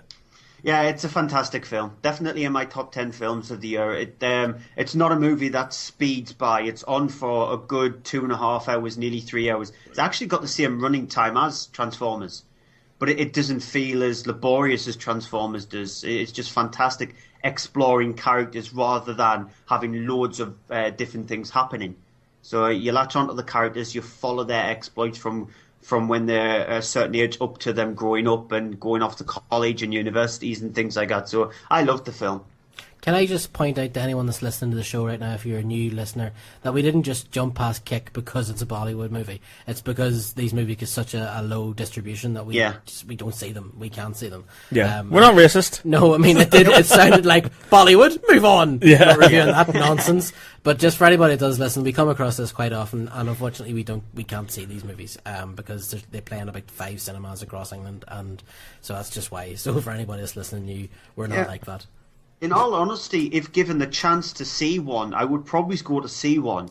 But we just don't get the opportunity to be able to view them unless you live in certain parts of the country. At 6, it's another new entry, Earth to Echo. Yeah, this is a little strange one. It reminded me of films like Super 8 or E.T., things like that. It's taken the found footage thing that's been used a lot in horror and put it in a kids' film. There is nothing overly violent about the movie. It just centres around 3 boys who are going to be getting moved out to where they live because a huge, massive motorway is getting built, and they discover this signal which leads them to this crashed little ship which houses this little robotic character called Echo, and they try to help him get back to his own planet, find his main ship, and get back home. It's quite charming, especially when Echo's on screen. He's one of those cute little characters where if kids see him, they go, "I want one of them." Because he is that charming, and it's not bad. It's not overly violent. It's only on for about 90 minutes. It kept the kids' attentions in the screening that I went to see it in, so it's not a bad film. Yeah, I checked. I took my kids to see it last weekend, and it held everybody's attention. I liked it. My wife liked it. The kids liked it. It wasn't brilliant, but it was certainly, for a kids' movie, there was a couple of moments in it that were, there's a lot of emotion running through it. There's a lot of, there was pearlish scenes in it for kids, and no, I liked it. I thought it was very good. It was quite intelligent and well made. The kids are all very good, and it for the most part worked. Yeah, it's got a budget of only $13 million, and that's used on some of the CGI scenes, which are a bit ropey. Let's just say there's one scene where they dismantle a huge, massive truck, and then it comes back together, and the CGI on there is a little bit ropey, but for $13 million, what else are you going to expect? You're not going to expect Guardians of the Galaxy kind of CGI from their budget. Stuart, there's a hell of a lot of movies playing right now that cost 10 times that and aren't half the movie it was. Yeah, that's true, but I still look at something like Monsters, Gareth Edwards' film Monsters, and I still can't believe that film was only £500,000. So there is give and take, but still, though, it's completely inoffensive. Yeah, the film. That's more than fair.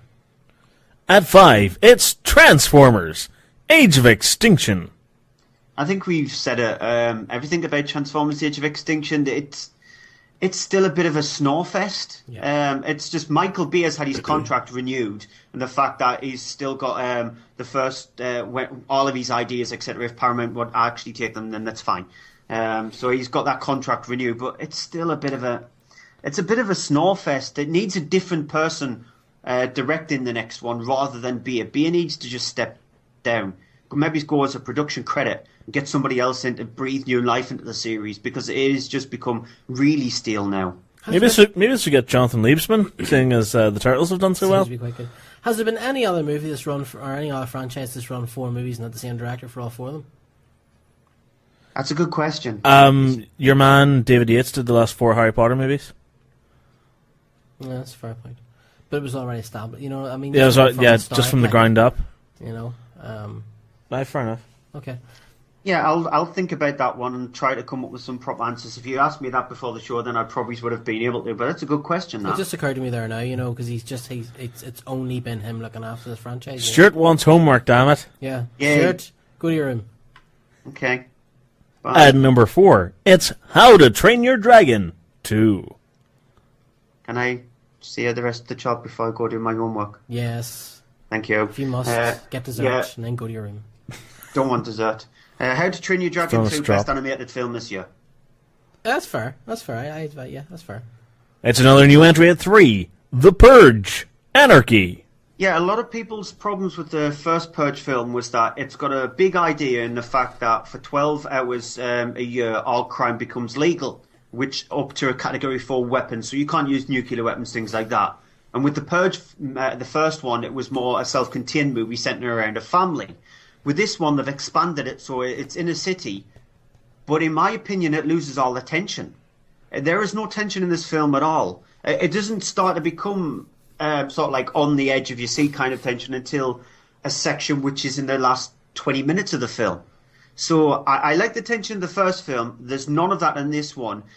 I think it's slightly worse than the first one, to be honest. Okay, I had actually heard good things about it, but okay. At number 2, it's our final new entry of the week, Hercules. Yeah, I saw this in a double bill today because I saw Guardians of the Galaxy first, and this was on about 10 minutes after it, so I thought, I'm going to have to go and see this because it's in the top 10, and so I'll need a comment on it. Had I had enough time this week after I came out of Guardians, I probably would have went in and saw Hercules as well. Yeah, it's directed by Brett Ratner. Of Rush Hour fame. Yeah, and normally that's a name that sort of like makes people go, nope, don't want to watch that. And it's not that bad, actually. It knows that it's a majorly cheesy movie, and the dialogue is really uber cheese. It's like being stuck in a Baby Bell factory.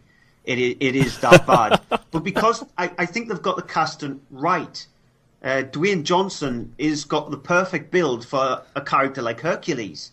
And so they've got the casting right, and it doesn't pretend to be anything different than what it was. Because if you look at the Legend of Hercules film, the one with Keelan Lutz in it, which is out on DVD on Monday, that's a god-awful movie. It's really, really bad. But this one, there is a few decent action set pieces in it. It's quite violent for a 12-year. So if it is one of those movies where you think, I might take my kids to see it, don't. Because there are some quite graphic scenes in it for a 12-year. But yeah, it's not that bad.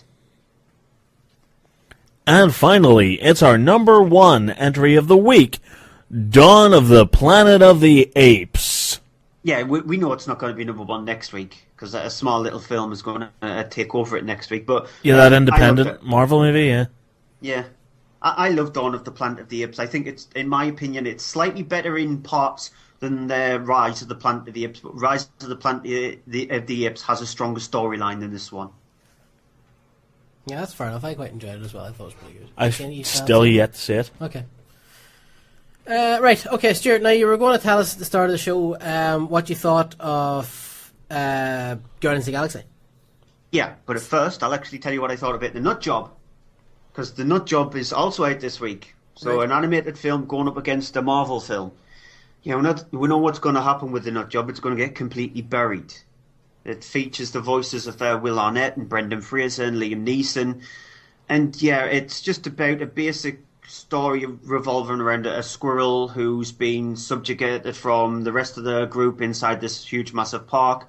He's involved in a heist on a nut van, and it explodes a tree. You'll have seen in the advert, the tree gets disintegrated, and so it's up to him to try and find some way of being able to get food for the rest of the squirrel population so they can survive winter. There's this shop that's opening up there that's going to be selling nuts. However, it's a front for a gang of people who are going to break into a bank. Yeah, it's not very good, to be honest. Yeah, the animation is okay, but the worst thing about the movie is animation films are supposed to be fun for kids to enjoy the wacky kind of characters, things like that. But this one, it's all about each one of the characters doing one over on everybody else. So there is no good guy in this movie. Every character in the film has got an ulterior motive about everybody else. So it's teaching kids how to be bad, which is not a good message for kids. No. So it's not very good at all. Yeah, we dodged the bullet. We were meant to go and see it last weekend, and we decided to go and see Earth Echo instead. Yeah, you definitely made a good choice in that. I didn't like it. I didn't find it funny. I didn't find the animation to be that good. Liam Neeson is doing his typical evil guy character voice. Will Arnett, I think he's just phoning it in with the lead character voice, and Brendan Fraser. Yeah, it's just not very good. Avoid it. Fair enough. Now, the big movie of the week, which we talked about earlier on as well. So what do you think of Guardians? Yeah, you know me, I'm not much of a huge fan of these superhero films, and I think this is Marvel's most non-superhero movie. If you look at all of their previous films, I personally think this is definitely more akin to a Star Wars movie rather than the typical Marvel film. And I probably think that's the reason why I think this is the best one, the best Marvel film. Because I absolutely love this movie. I honestly love this movie. It's got everything, in my opinion, perfectly right. It's got the tone of the film is brilliantly well executed. It's got proper character development in it without bogging down the character development. So instead of spending too much time on trying to build a backstory with the character or getting you to get to know the characters, it actually flows through the film brilliantly, along with it. Yeah, the storyline has been done loads of times before, but it's just the way the characters make the storyline feel fresh. You find little morsels about each one of the characters, and I loved each one of them. Each one have got perfect screen time. The comedy is brilliant. It's not just always sarcasm in the film. It's brilliantly executed. Yeah, I agree with you on the CGI, but you get so used to watching it throughout the film that it just becomes normality. And Groot, I loved Groot. Groot is just, Groot is awesome. I am Groot. Mm-hmm. And that same what you were talking about where he says, "We are Groot," it nearly brought me to tears as well. Man tears. Yes, definitely. Yeah, and there is sort of like two end of credit sequences. There's one before the credits come up, which involves Groot as well. And I just thought everybody in the screening just was cracking just with laughter. It was brilliant. I loved that little sequence before the credits come up. And I talked to Saxon about this as well on the show, Stuart. What did you make of, we'll not give away any spoilers obviously, but what did you make of who pops up in the actual credit scene? Yeah, if you watch the film really carefully, it sort of spoils it, the end of credit sequence, because there is a sequence in the film itself where you see what's going to happen at the end of credit sequence, who is going to be involved in it. So if you pay attention during the film, it sort of like spoils it. I'd heard that. I didn't notice that. Yeah, no, that it wasn't the only time it was noticeable. Yeah, if you the first time you meet the Collector in the film itself, if you look really carefully behind the Collector on a shelf, you'll see the thing that's in the end of credit sequence. But yeah, I love the end of credit sequence as well. Come here, tell me this. We were talking about this earlier on. Did you spot Nathan Fillion? I didn't. No, me neither. Nobody can spot. Apparently, he's actually voices an alien somewhere in the middle of the movie. Either that, or do you think he's putting on a voice, and he's completely unrecognisable? Hopefully, they've reconsidered and they're going to give him a bigger part in one of the all movies. Yeah, because Marvel needs Nathan Fillion. Absolutely. I think Star-Lord and Nathan Fillion together. Yeah, but he should be in the Marvel universe as Mal Reynolds. Okay. And the two of them should team up. Okay, right, Stuart. We're going to kick you off the show now. Okay. Where can people check out your podcast, yourself and Andy? MondayMovieShow.co.uk. Okay. What is coming up in this week's show? We're reviewing Guardians of the Galaxy and the Nut Job, and then quite a few DVD releases. Next week, I'll give you my early thoughts on the Expendables 3. Okay. Can't see anything about it at the moment because it's under embargo until Monday. Have you seen it? I have. I'm just going to ask you, yay or nay? I didn't like the first two. So that might give you an indication what I might think of the third one. But I will see it. It's a... getting to a yay. Okay, alright, fair that's the closest you're going to get from us on that. Okay, I'm actually looking forward to seeing it. That's another one that I'm hoping is going to be a lot of fun. Okay, right, so MondayMovieShow.co.uk. Get you on Twitter?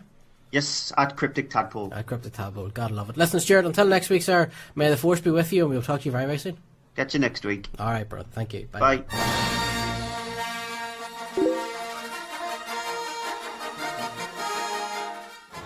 Hi, I'm Steve Santry, and I'm following the nerd.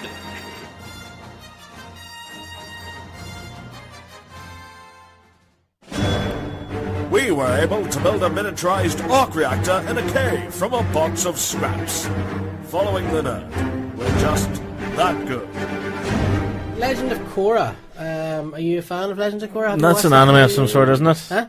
Is that an anime of some sort? It's not anime. It's animation, but it kind of has an anime feel to it. Oh, okay. But basically, it looks like it's been kicked off. It's not getting the best viewing figures nowhere on Nickelodeon anymore. Right. So they're putting it on to nick.com, so it's going digital, which is... I don't know what way that's going to work. Right. You know, Digital? Yeah, it's interesting now to see if people are going to actually log on to see that. Right, back with SDCC again. Let me see.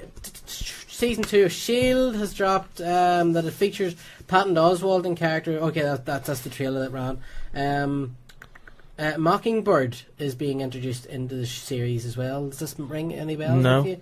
Is that a Hunger Games thing? No, it's Mockingjay. Oh, right, okay. Yeah. Mockingbird was first created by Jerry Conway and Barry Smith in 1971's Astonishing Tales. She doesn't have any superpowers. She was injected with an experimental serum that gives her enhanced strength and speed. Morse was a S.H.I.E.L.D. agent and an Avenger, much like Black Widow, but she also became romantically involved with Hawkeye in the comics. She is going to be in Agents of S.H.I.E.L.D. from the next season. What else? This is what happens when you don't make show notes. James Gunn is coming back for Guardians of the Galaxy 2. Brilliant news. We knew that. We did know that, didn't we? Brilliant news. Well, we knew that he was going to come back if the first movie performed well, and obviously it's going to because it's excellent. Chris Tiero, who wrote Batman vs Superman, Warner want him to come back and write the Justice League movie. Okay. I suppose that's not really. A lot of new casts have been introduced to the Game of Thrones for season 5. Still trying to get my way through season 4. Still trying to get my way through season 1. Yeah, I haven't even got past the first second of the first episode yet. Evangeline Lilly, you big tease. I know, after last week, making liars out of us. Yes, she is, of course, in Ant-Man. As we expected. Yeah. She will play Hope Van Dyne. Ooh. Yes. Corey Stoll is... No, is she playing Van Dyne? Yeah. I thought... whose character is she the daughter of? It's Michael Douglas's? Mm-hmm, and he's Hank Pym? Yeah. So wouldn't she be Hope Pym? Hope Pym? That doesn't sound Hope right. Pym. After a long battle of is she, isn't she, Evangeline Lilly is confirmed to be in the film and will play Hank Pym's daughter, Hope Van Dyne. What? Yep. Why does... She could have a mother. Mother's maiden name? Because apparently Michael Douglas, while they're not going to do the whole spousal abuse thing that the comics went into, apparently his character will be very hot-blooded, and it will be hinted at, according to Kevin Feige. Okay. So maybe separated, and his wife has the name Van Dyne. I don't know. Okay, but basically, she is going to be his daughter, but she will have the name. Well, then, if you're going to have Van Dyne as the surname, why not just have her first name be Janet? I don't know. That makes no sense. That annoys me. That annoys me, sir. Confirmation: Corey Stoll will play Darren Cross, aka Yellow Jacket. Especially the actor stated that he will be in the Yellow Jacket suit in a fight scene against Lang's Ant-Man. On the subject of the movie itself, Michael Douglas noted that the movie is indeed about a heist, and also that it's about Hank handing over the Ant-Man armor to Scott Lang, abilities and all. There was a clip shown at SDCC as well. It's interesting that this is going to be like a passing of the mantle, movie. The idea being that a lot of the events in this movie are going to happen even before Iron Man. Yeah. Which is kind of cool. It'd be cool too to see almost a flashback maybe to the days of Howard Stark, and maybe a character playing a younger Michael Douglas as a young Hank Pym. Mm-hmm. Maybe in like kind of newsreel footage or something. Amazing suit makes man shrink to size of ant. yeah, okay, I can sort of see that. There's a lot of leaked images from the teaser for Batman vs Superman online as well. We can get a look. The costume that Batman wears in it, we talked about this in the car earlier on. There's a lot of people who grabbed an image of the face where he's staring up at Superman, and I was looking, like, going, that really reminds me of something, but I can't think what it was. To the point where I actually thought, is that a real image, or has somebody taken something and photoshopped it? But what it looks like is, it looks very like the Mark 1 armour. The Iron Man armour. From Iron Man, the one he built whenever... In the cave, cave, that wasn't really an Iron Man suit, if you know what I mean. But it looks like that. It has that, like quickly big, made, thick, hammered, welded steel. together. Yeah. Because I was like saying earlier, because this movie takes place like almost in the winter of Batman's kind of era. Huh? Yeah. Do you want to take this? No. Okay. I thought you were doing a sort of, I was just going to say something there. No, I was doing my arm's sore. Oh, okay, sorry. Like seriously, that was freaky. That was like really scary. You were like, I'm going to kill you with a knife. I was like, no, my arm's so sore. Oh, okay. No, because I was saying about this off air. I was saying that how this kind of movie takes place in the winter of Batman's years. So he's been around for a while, and he has Batmobiles from like the 80s and the 90s and all, kind of littered around the Batcave and kind of destroyed machinery and stuff. And the Batcomputer is this big sort of machine built out of Amstrad computers and bits of Apple products and all, kind of meshed together to create this super computer. And whenever he has to fight Superman, he pretty much scavenges stuff from the Batcave. So he takes parts of the armor from the Batmobiles and some technology from that. I need this, I'll have that. And he just sits and he just kind of hammers it and molds it and sculpts it and welds it and creates this big super power suit to take down Superman. And he seems to also, totally impractical as it is, but what the hell, is based on a comic book, he seems to have the cape as well as the armor. Yeah, that's fantastic. Which is amazeballs, because it's not as if he's going to be swinging everywhere when he wears it. It's like he forgets he has it on and just jumps off the side of a building and just makes a hole in the ground. Yeah, I mean, because it'd be like Tony Stark coming out of that cave with a cape. Yeah. Like he has this old blanket from his cot whenever he was being held prisoner, just wrapped around him. Yeah. And then he comes out of the cave with the flamethrowers coming from the hands, and then puts his hands on his hips and goes, I am Iron Man. Just when you think this costume can't get any cooler, a cape. He comes out and goes, I am Caveman. Oh, wait, hang on.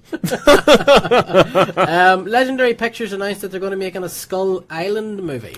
Now, is this a prequel or a sequel to King Kong? Neither, apparently, because they said that Kong may appear in it, but apparently it just happens to be where Kong's from. So it's pretty much the Peter Jackson King Kong then? Well, maybe. Because they'll have dinosaurs and Yes. insects and madness. Godzilla 2, it's been confirmed he will fight Mothra, Ghidorah, and Rodan. Rodan? The big one's a big Isn't that stuff moth. makes your hair grow back? One's a big moth, one's Mothra. a multi-headed monster thing, and the other's like a big pterodactyl. Apparently these are classic. The whole Godzilla thing kind of... Yeah, because it's from the 50s movies, yeah, isn't it? Classic Godzilla monsters. The DC Animated are making 2 new animated movies. One is going to be written and directed by Bruce Timm, which is kind of exciting. Who's that? He's the guy that basically made Batman the Animated Series happen. Oh, wow, really? Yeah. Cool. So, also, Guardians of the Galaxy, the Animated Series, has been confirmed. Damn right it has. Yes, please. We knew that was coming, but we got some art and stuff from it, which is interesting because while the story was breaking in my house when I was writing this, Disney were playing like an ad for like a Marvel hour that they do. Oh, really? And there was Rocket Raccoon, and he looked exactly the same as he does in this artwork. Ooh. But apparently he has been in the Amazing Spider-Man cartoon. Right. Because So could this all be set in the same universe then? It could be, I suppose, possibly. Because the Amazing Spider-Man cartoon is supposed to take place in the same universe as the Avengers, because Coulson and stuff's in it. Yeah, because he plays the head of Peter Parker's school. And he is Coulson, though. He is and he's Phil Coulson, yeah. So because even Clark Gregg voices him, doesn't he? He does, yeah. So that's set in the same world, and of course Nick Fury and everything else is in it. But it was interesting because while I was watching it, I messaged Ed, and I was like, hang on, Ed, I've just seen Rocket Raccoon. He looks exactly the same on the TV here. And Ed just wrote back, ask your son. And I was a very valid point. Yeah, but see, and he's like, yeah, he's been in Amazing Spider-Man. Wesley Snipes wants to come back to do Blade 4. He reckons that without Blade, there wouldn't have been Avengers. I'd say so. I'd say he's probably right. Because everybody cites Bryan Singer's first X-Men movie as the kind of linchpin of all these movies, because why the X-Men would have Spider-Man and stuff. Well, no, because in 1998 there was a movie that came out called Blade that was based on a Marvel Comics character. Yeah. And you know what? Blade 2 are still 2 of my favourite comic book movies. Especially Absolutely. Blade 2. Like, Blade Trinity may have its faults, but it's still It's a lot of fun to be had in Blade. There's still a decent movie in there somewhere. Yeah, it's not as bad as everybody says it is. Yeah. But I suppose when you're following Blade 2, which is...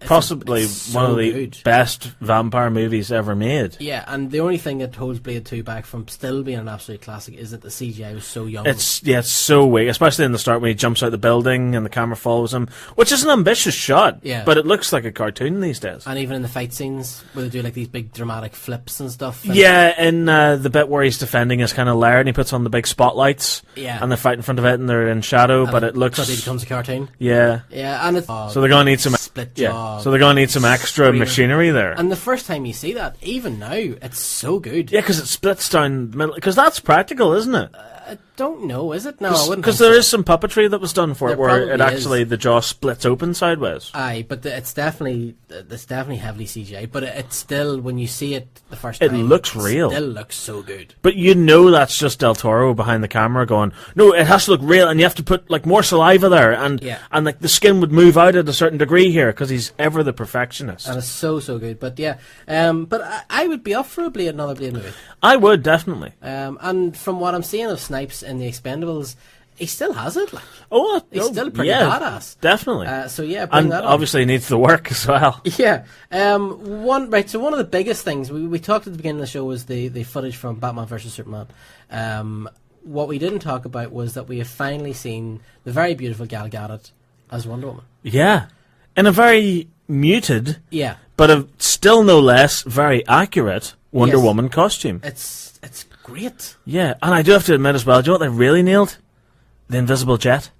Yeah. It's uncanny. But yeah, let's talk Wonder Woman. I mean... Let's do that. Did you ever think you'd say that? Yeah. Let's talk Wonder Woman. Let's talk Wonder Woman. But no, you know what? It's faithful. She looks... I'm sorry, I'm just going to say it. She looks sexy, but she looks... Like she could kick your ass as well. She looks like a warrior, It kind of ticks all the boxes, and it's very much along the Lady Sif from Thor kind of look. Yeah. But now in the image, we talked about this again earlier on before we came on the show. In the image, it looks like it's like a deep brown and black. It's kind of Xena, warrior princess sort of look. But what we're hearing is that when you see it real, it's actually it is red and blue and gold. Yeah, but has it's the Wonder Woman colours. It's not the kind of sort of Linda Carter, was it? Yeah, from the it's not 70s. big, It's bright, not the sort of gaudy big, colours. bright sort of American flag design. It's still muted, but if you look at it carefully, you know, like the red's burgundy, the gold's very dull, and you know the blue's kind of a navy sort of color. Yeah. But I like it. I really, really like what I've seen of it so far. It looks good because we weren't sure what way they were going to go with Wonder Woman. But you know what we're seeing of Batman. I mean, Superman seems to have been the one that they've changed the most. Yeah, because they've given him the red belt and stuff and shortened his hair. But I mean, from how he looks in the comics, even in Man of Steel, he's quite different. But I mean, what we're seeing from Batman, he's clearly lifted from the Frank Miller. Yeah, definitely. Because like even when Kevin Smith first saw the suit, he said, "Wow, they've never done this before. This is straight out of the comics," and he was right. It is. Yep. What else? Arrow. Now we're talking a wee bit about Arrow. The character of Felicity in Arrow. Everybody loves Felicity, don't they? Yeah, Oracle. You see, this is what we're going to talk about. There is an episode of Arrow coming up called Oracle. Oh. And apparently season 3 of the series will very much go into the background of who Felicity is before we met her in Starling City, who she was before that. And one of the episodes that's going to play a big part of it is called Oracle. Now, there's also... Did you watch the trailer, the San Diego Comic-Con Arrow trailer? I haven't seen it, no. Right, well, was it leaked or is that an official trailer? It's officially released.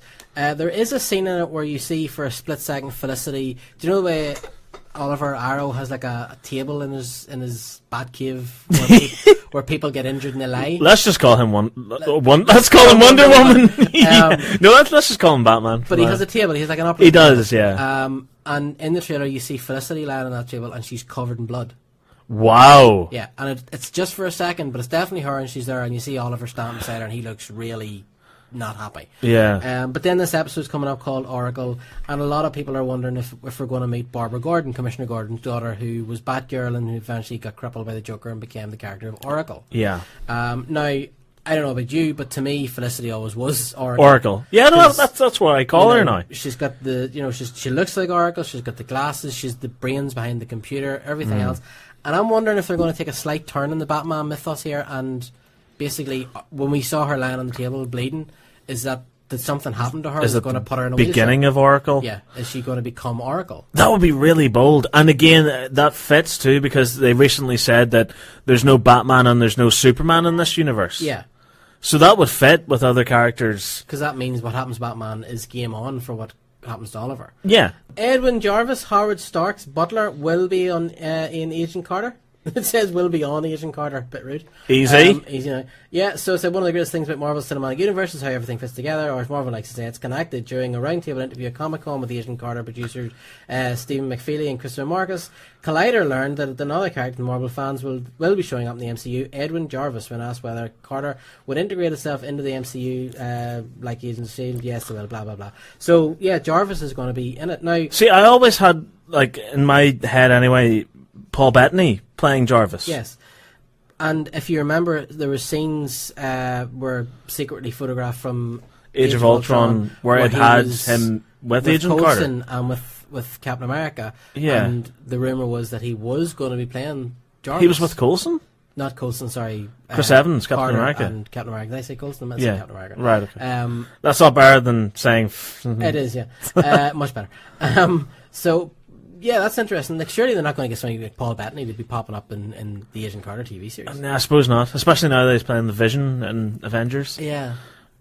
See, I always like that ruins my head canon now, because I always thought that Paul Bettany should have played Jarvis as a human being who worked with Howard Stark for many years, and Tony Stark sort of grew up with him. He was kind of like Tony Stark's Alfred. Yeah. He grew up with him, and then he passed away when Tony was very young, and then Tony took his voice samples and turned him into sort of the continuing to live forever Jarvis that we know today. Yeah, and because whenever I saw that photograph, I thought that fits in quite nicely. That makes sense. That makes sense. There's continuity there. So I don't know what way that's going to work now. Interesting. Gunn again. Yeah, Telltale Games has confirmed that they are going to be doing a Walking Dead Season 3 video game. Haven't played the other ones. Here it's brilliant. Yeah, I've heard it's really good too. So I think this is probably pretty good news. A photograph popped up today of one of the drones from Age of Ultron. Was photographed at San Diego Comic-Con. But surely we've seen those with the big collage poster. Yeah, but this is actually armor from the movie. One of the props from the movie. Andrew Lincoln again saying Walking Dead is going to be really shocking. All the actors from Firefly are going to be reuniting for Firefly Online, the video game. Yeah, they are. This is pretty cool. This is excellent. This is shiny. This is very shiny. This is shiny. Yes, this is the best news. Well, some of the best news in the verse. Yes. Okay. There you go. Yeah, I saw the trailer for this actually when I was sitting in your house earlier. It doesn't look all that bad, you know. It looks fun. It looks fun. Because it's available for iPad, I think, as well. Oh, no. See, it's one of these games that's a lot of fun but can get you divorced. Yeah, true. The Daredevil TV show will hit Netflix next May, same as Avengers. Ooh. Avengers. Yeah, because Avengers is May 1st. So the two of them will be hitting around the same time. So does that mean we'll see some sort of crossover, some sort of nod? Not necessarily. Maybe in the first episode of Daredevil we'll get kind of like, mad robot takes on world. Well, no, we won't. Well, we might. I suppose we might, because it's obviously going to start with... It's going to start with him as Daredevil, and then maybe do like a Lost / Arrow thing and do the flashbacks. We'll see San Diego Comic-Con. The guys behind Teenage Mutant Ninja Turtles have revealed that they wanted to have Rocksteady, Bebop and Casey Jones in the movie, but they just didn't have time, so we will probably see them in the sequel. Okay. That sounds fair. That's pretty cool. Did you watch the footage from Family Guy and The Simpsons? I did. Did you laugh? No. Neither did I. It looks so dire, doesn't it? It looked really dire. Had they done this 10 years ago, it would have been exciting. Yeah. But I think we're just a little too late on this now. I think so as well. Hobbit Battle of the Five Armies trailer teaser drops. Yeah, I checked it out. It looks more of the same. You were slightly impressed by it. I kind of liked it. I mean, I'm not a Hobbit fan by any means, but I watched it and thought, looks interesting. If it wasn't Lord of the Rings, I'd probably go and see that. Yeah. Right, Ra's al Ghul was teased in the... What they did was Arrow released a trailer, a San Diego Comic-Con exclusive trailer, and then a couple of days later released the same trailer. And then at the end of it, they stitched on like an extra 20 seconds, where you basically hear Oliver talking about how badass Ra's al Ghul is and who he is. And then all the time the camera's panning up this guy who is dressed like Ra's al Ghul with like the armour and the cape and stuff, but you never see his face. But it's basically saying that Raz is going to be in season 3. Class. Wonder who's playing Raz. John Barrowman. Has to be John Barrowman. Because like you have that epic shot where it's panning up and you see, like the outfit and everything, and it just pan up and he just takes the hood back and he goes, "I'm back and I'm fabulous." John Barrowman is Ra's al Ghul. Yeah, I finally got an outfit. Right, okay. Yeah. Oliver Queen was just cramping my style, man. He was wearing the same suit as me. Josh Brolin confirmed as I'm putting this on silent. Thanos, but I think after this weekend, I don't think there's going to be any question about whether or not he's Thanos. Yeah. Hint. Yep. James Gunn has said that he would like to make a Thunderbolts movie. Now, for anybody who doesn't know what Thunderbolts is, basically in the comics, all the supervillains get together. They form a team called the Thunderbolts, who are kind of like anti-Avengers, but then they gradually kind of become good guys. I hate when that happens. He says he would like to do a movie of that. Well, who are the so-called Thunderbolts? Well, the characters in the Thunderbolts in the comics have not touched the movies yet. Right. Okay. But we're thinking Loki, Red Skull, Arnim Zola, Samuel Stern, the leader, Justin Hammer, and the Mandarin, and Ultron. Wow! When are they going to just give Justin Hammer a movie of his own? I know. We need Hammer the where movie. He dances a lot. And sucks a lollipop. Yeah, a lot. At the same time. Yeah, I just want to see him bust a move. A lot. Yeah. Do you know what you need to do? Don't even write a script. Just say to Sam Rockwell, be Justin Hammer. Dance monkey. Dance monkey. The director has a whip. Just like... Every time you deliver a line, dance. As simple as that. And do a weird Sam Rockwell thing. Go. Yeah, I want to see that. I want to see that. Trailer went online today for Michael Keaton's movie Birdman, or the Unexpected Virtue of Ignorance. Okay. Wow, it looks so good. Really? Really, really looks good. What's this about now? It's basically about a guy who played a character in movies called Birdman, and then he gets older and he decides to try and make I think it's a stage play of Birdman again. Okay. And then his life seems to take this really dark twist where he actually thinks he is the superhero. Wow. But it looks really good. It looks really dark. Only Michael Keaton? Only Michael Keaton. Big Bang Theory, they all want more money, and the series was supposed to start filming today, and it hasn't. Oh. So that's something. Harry Shum Jr. from Glee has started filming on Crouching Tiger, Hidden Dragon 2. They're making a sequel? They are. Do we need a sequel? Well, the thing is, the original movie was based on a series of either graphic novels or books, I can't remember, but there's a lot of them. But this one takes place 20 years after the original, and Michelle Yeoh and stuff's back in it as well, and Donnie Yen in it, or Donnie Yen. So that's pretty cool. The Scream TV series is casting. To be honest with you, I couldn't even tell you who they are. They're all these like teenagers out of like Glee and stuff. I'm kind of getting this vibe of Scream 4 just stretched out into a series. I like Scream 4. I actually really like Scream 4. Really? Yeah, I thought Scream 4 but stretched out into a series? I know. But you know what? I'm prepared to give it the benefit of the doubt because of Hannibal and Bates Motel. Oh, fair enough. Because if you had said to me a couple of years ago, these would be really good series, I would have said, no, it's not a chance because it's been done to death. There's nothing left to tell. I was wrong. It's possible there's a good series in here. But we'll have to wait and see. The Anne McCaffrey books, The Dragon Riders of Pern, has been picked up by Warner Brothers. I think they're looking to replace their Lord of the Rings franchise. There's 22 of these books. Wow. So I think that's what. So if they split those up into 2 movies each, that's 44 films. That's a hell of a lot of movies. We talked about this earlier on the Comic-Con footage. Alex Kurtzman is going to direct Universal's reboot of The Mummy. This was rumoured for quite some time, though, wasn't it? Yeah, so that's been confirmed. Did you watch the trailer for Christopher Nolan's Interstellar? I've seen the teaser, I haven't seen the new one. It looks like it's going to be a real tearjerker. Yeah. You know? This is going to be an emotional ride. I'm glad, I'm happy. Like, Christopher Nolan's moved on from the Batman movies and he's now doing something completely different because it'll be something enjoyable again. Yeah. Because, I don't think Nolan's very good when it comes to sequels. No. Like, I mean, he made The Dark Knight and that was excellent, but then he made The Dark Knight Rises and you could see the fatigue had set in. Yeah. So it's good to see him going off and making Interstellar. Set photographs from Batman vs Superman shows a lot of destruction, a lot of wrecked buses and cars and stuff. Yeah, it looks like stuff has been dropped on them. Yeah.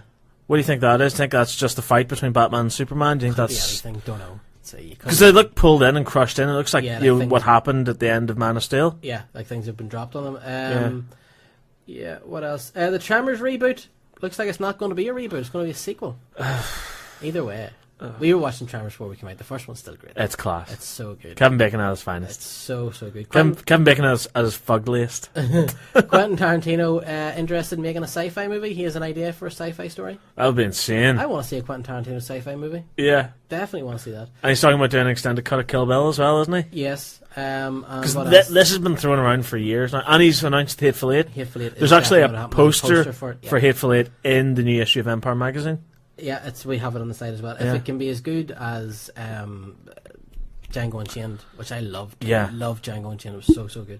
What else? Teaser trailer for a new Mockingjay, the new Hunger Games trailer. George Miller has confirmed that A Fury Road is successful. There'll be books, comics, games, more movies. What a surprise. Wildcat has been cast. J.R. Ramirez is going to play him in Arrow. That's yet another massive DC Universe character. Texas Chainsaw Massacre, The Teenage Years. Oh wow! Obviously, because we needed to have that. That's going to be a movie. And what else? We're going to wrap it up now. What's the last couple of pieces of news? What else have we got? We didn't talk about this. Oh, what's this? The Deadpool footage. Yes! How good was it? Epic win! It was so good. Oh my god! It was so good.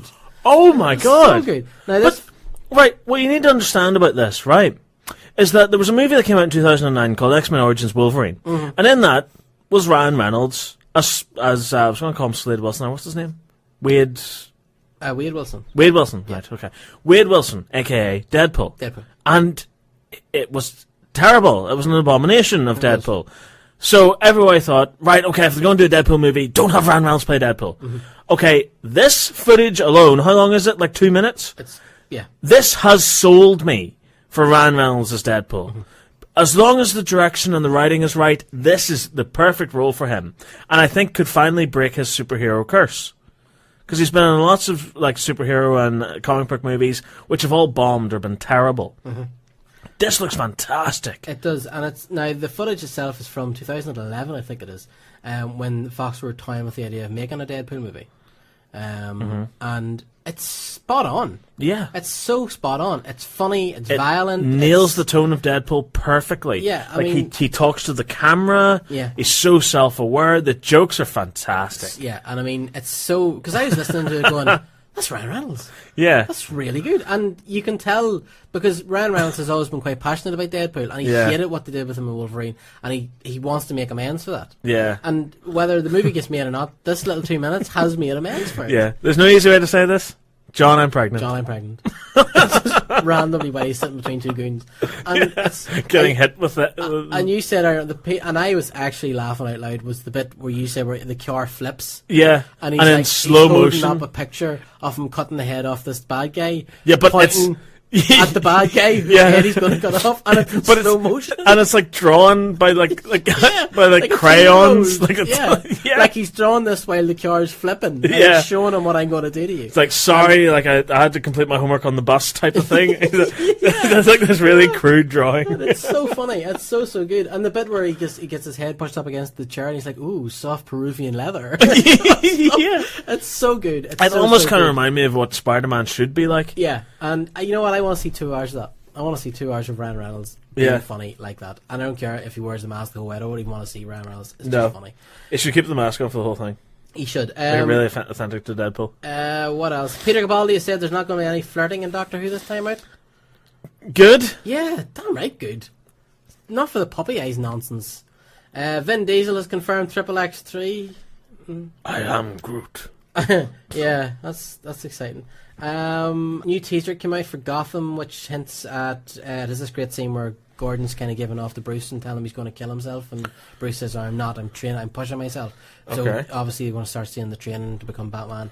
Arkham. Really, at like the age of 12? Yeah, it was just Batman pretty much started the next day after his parents were killed. Really? Yeah. Okay. So yeah, and Arkham's mentioned in it as well. What else? I think that's pretty much it. Did you see that teaser of that Doctor Who teaser? I did, yeah. Apparently that's not Capaldi's voice. Is it not? No, apparently that's some voice actor pretending to be Peter Capaldi. Why? I don't know. They just didn't. They got the skater recorded. It's bizarre, because episode 4 is called Listen. Right, okay. Of the new series. And why was he sitting with his legs crossed on top of the TARDIS? That's just where I likes to hang out, man. Okay. It's just how he rolls. Yeah. Yeah, Brian Fuller talked about Hannibal Season 3. Some really, really big spoilers in there as well. Some pretty cool stuff coming up next season. And yeah, I think that's pretty much us for this week. San Diego Comic-Con, of course. Was it a success? A lot of people were saying that for all that we didn't really see anything. I think we got plenty. You think so? Mm-hmm. Okay. You always get the feeling that it never quite lives up to expectation, but... Well, it never will. It's the big nerd event of the year. Yeah. So it's never going to be like 100%. Wow. Yeah. This was amazing. Right. This blew me away. But you know what? I don't care what anybody says. Batman and Superman owned San Diego Comic-Con. I would tend to agree. They absolutely own San Diego Comic-Con. Okay, right. I think that is pretty much us. If you enjoyed the show, if you want to stay in contact, you can get us on Facebook at facebook.com/following the nerd. You can tweet at nerdfollowing, and of course you can check out the website for all these news, reviews and interviews at www.followingthenerd.com. Saxon, where can they check out your awesome toy review site? It's not just a toy review site, your awesome video channel. Thank you so much. It's on YouTube. It's youtube.com/votesaxon07. VOTESAXON07. Put that into the search bar and let the madness begin. Just past 25,000 subscribers. That's a hell of a lot of people. 25,200 odd. That's a heck of a lot of people. That's a heck of a lot of people indeed. And what's coming up? Anything big reviews in the next couple of weeks? We've got the Lego Ninja Turtles movie set. We've got the Lair sent to us by Lego. Mm-hmm. So that's fantastic. It does look all kinds of epic. Mm-hmm. So that will be being reviewed, and some more Doctor Who reviews and some Guardians of the Galaxy reviews as well. I've got some of the figures from the Marvel Legends line, which look okay. Yeah. But I'll take those any day over the little 2-inch figures that they've got out now. They're awful. What is the story? I was in Forbidden Planet the other day and I saw those. What is the story? They're terrible. They're absolutely terrible. They're a choking hazard. The whole toy is a choking hazard. They are, and you're not choking. No, they're awful. They're terrible. And they're a scale that doesn't go with anything. No. I don't understand that. God forbid if this is now the new accepted scale, because like for years it was always the 5-inch scale for figures. Like everything. You have Batman toys from the 90s that were that scale. And they're the same scale as like some of the Doctor Who toys that came out in the mid-2000s. As a kid, I loved that because, in your little fantasy land, you could have Batman fighting alongside the Doctor fighting aliens versus Predator, fighting, you know, and Yeah. that was class. Yeah. But that's all gone now. But now the accepted scale size is 3 3/4 inches. Yeah. Which even the new Doctor Who figures aren't. They're 3 inches. They're not 3 3/4. So the packaging is lies. But yeah, so like you've got Iron Man and Batman and everything now that's 3 3/4 scale. And now there's 2-inch scale? It's brutal. Where are they gonna stop? I know. I mean, these 2-inch figures, they're in scale with Micro Machines cars. They're ridiculous. Do you know what they look? Do you know what they look like? They look like, and it might have actually when you said that, but I've heard this somewhere. They look like you would get them free in McDonald's. Yeah. They've got that kind of, you know, almost good enough, but not quite. Mm. You know? Yeah. Where the paint's kind of just fired on, and they roughly resemble who you think they are. I genuinely think they've made them this scale so that, you know, the way we were talking earlier about the Ghostbusters Ecto 1 being in scale with the 5-inch figures and it would be huge and nobody bought it.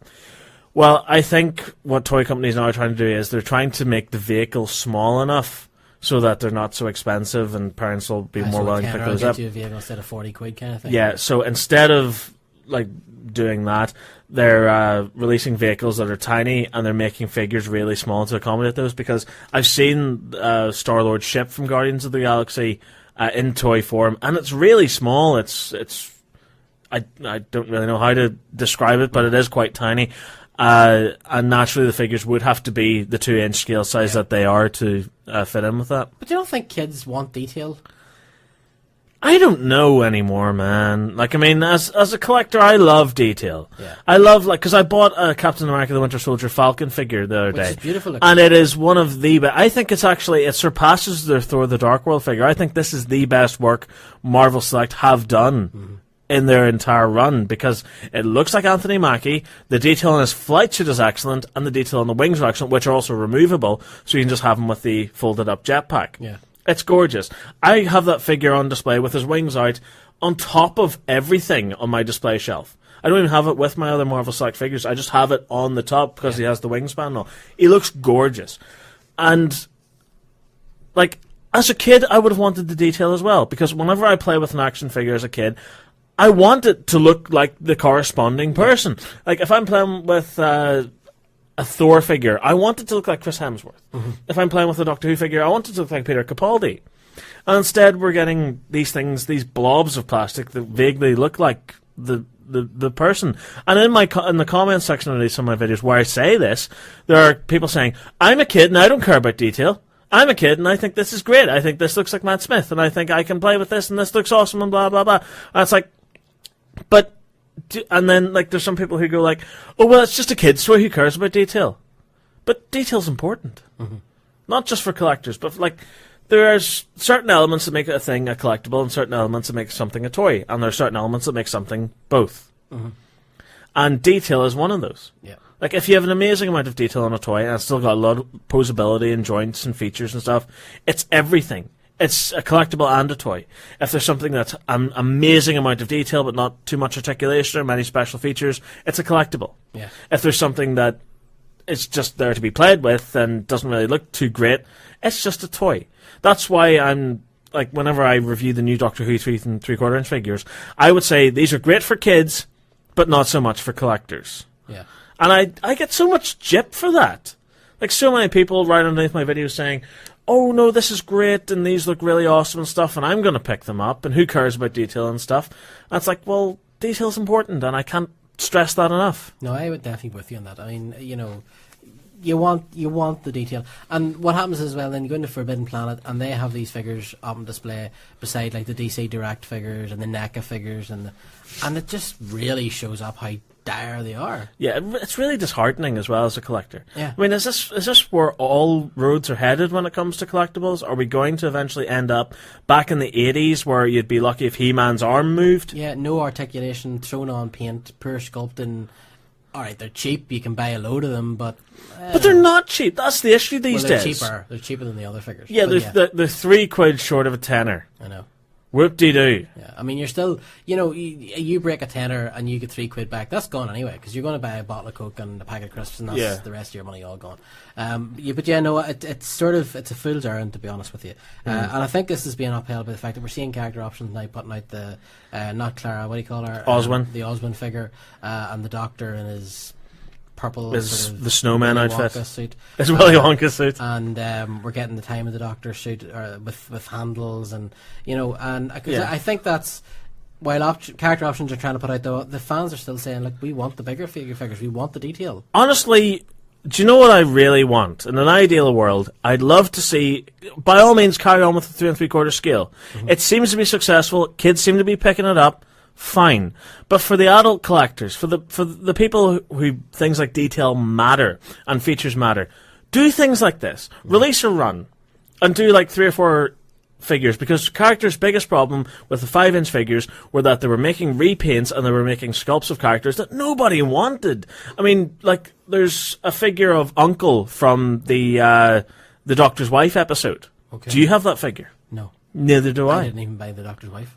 Yeah. Well, I picked her up just literally because I love that episode, but still. But funny, one of the things that I liked about character options at the start was the fact that they did release nearly everybody. Yeah. And I did start picking them up. But then as it went on, I was more like, I don't really need Second Centurion from the left. And you're getting Star Wars fatigue then, where you're thinking, I don't really care about these 3 guys that you saw for an instant in the cantina. By all means, do that with the 3 3/4 scale figures. And that is what they're doing, because I've noticed with each wave of figures that's come out, for the most part, they've all been relatively new characters. Mm-hmm. I'd say for the odd Dalek re-release and the repaint and what have you. But they've all been key figures. Like, we've got a little Zygon figure, we've got Clara, we've got the Doctor, we've got the regenerated Doctor as well. Yeah.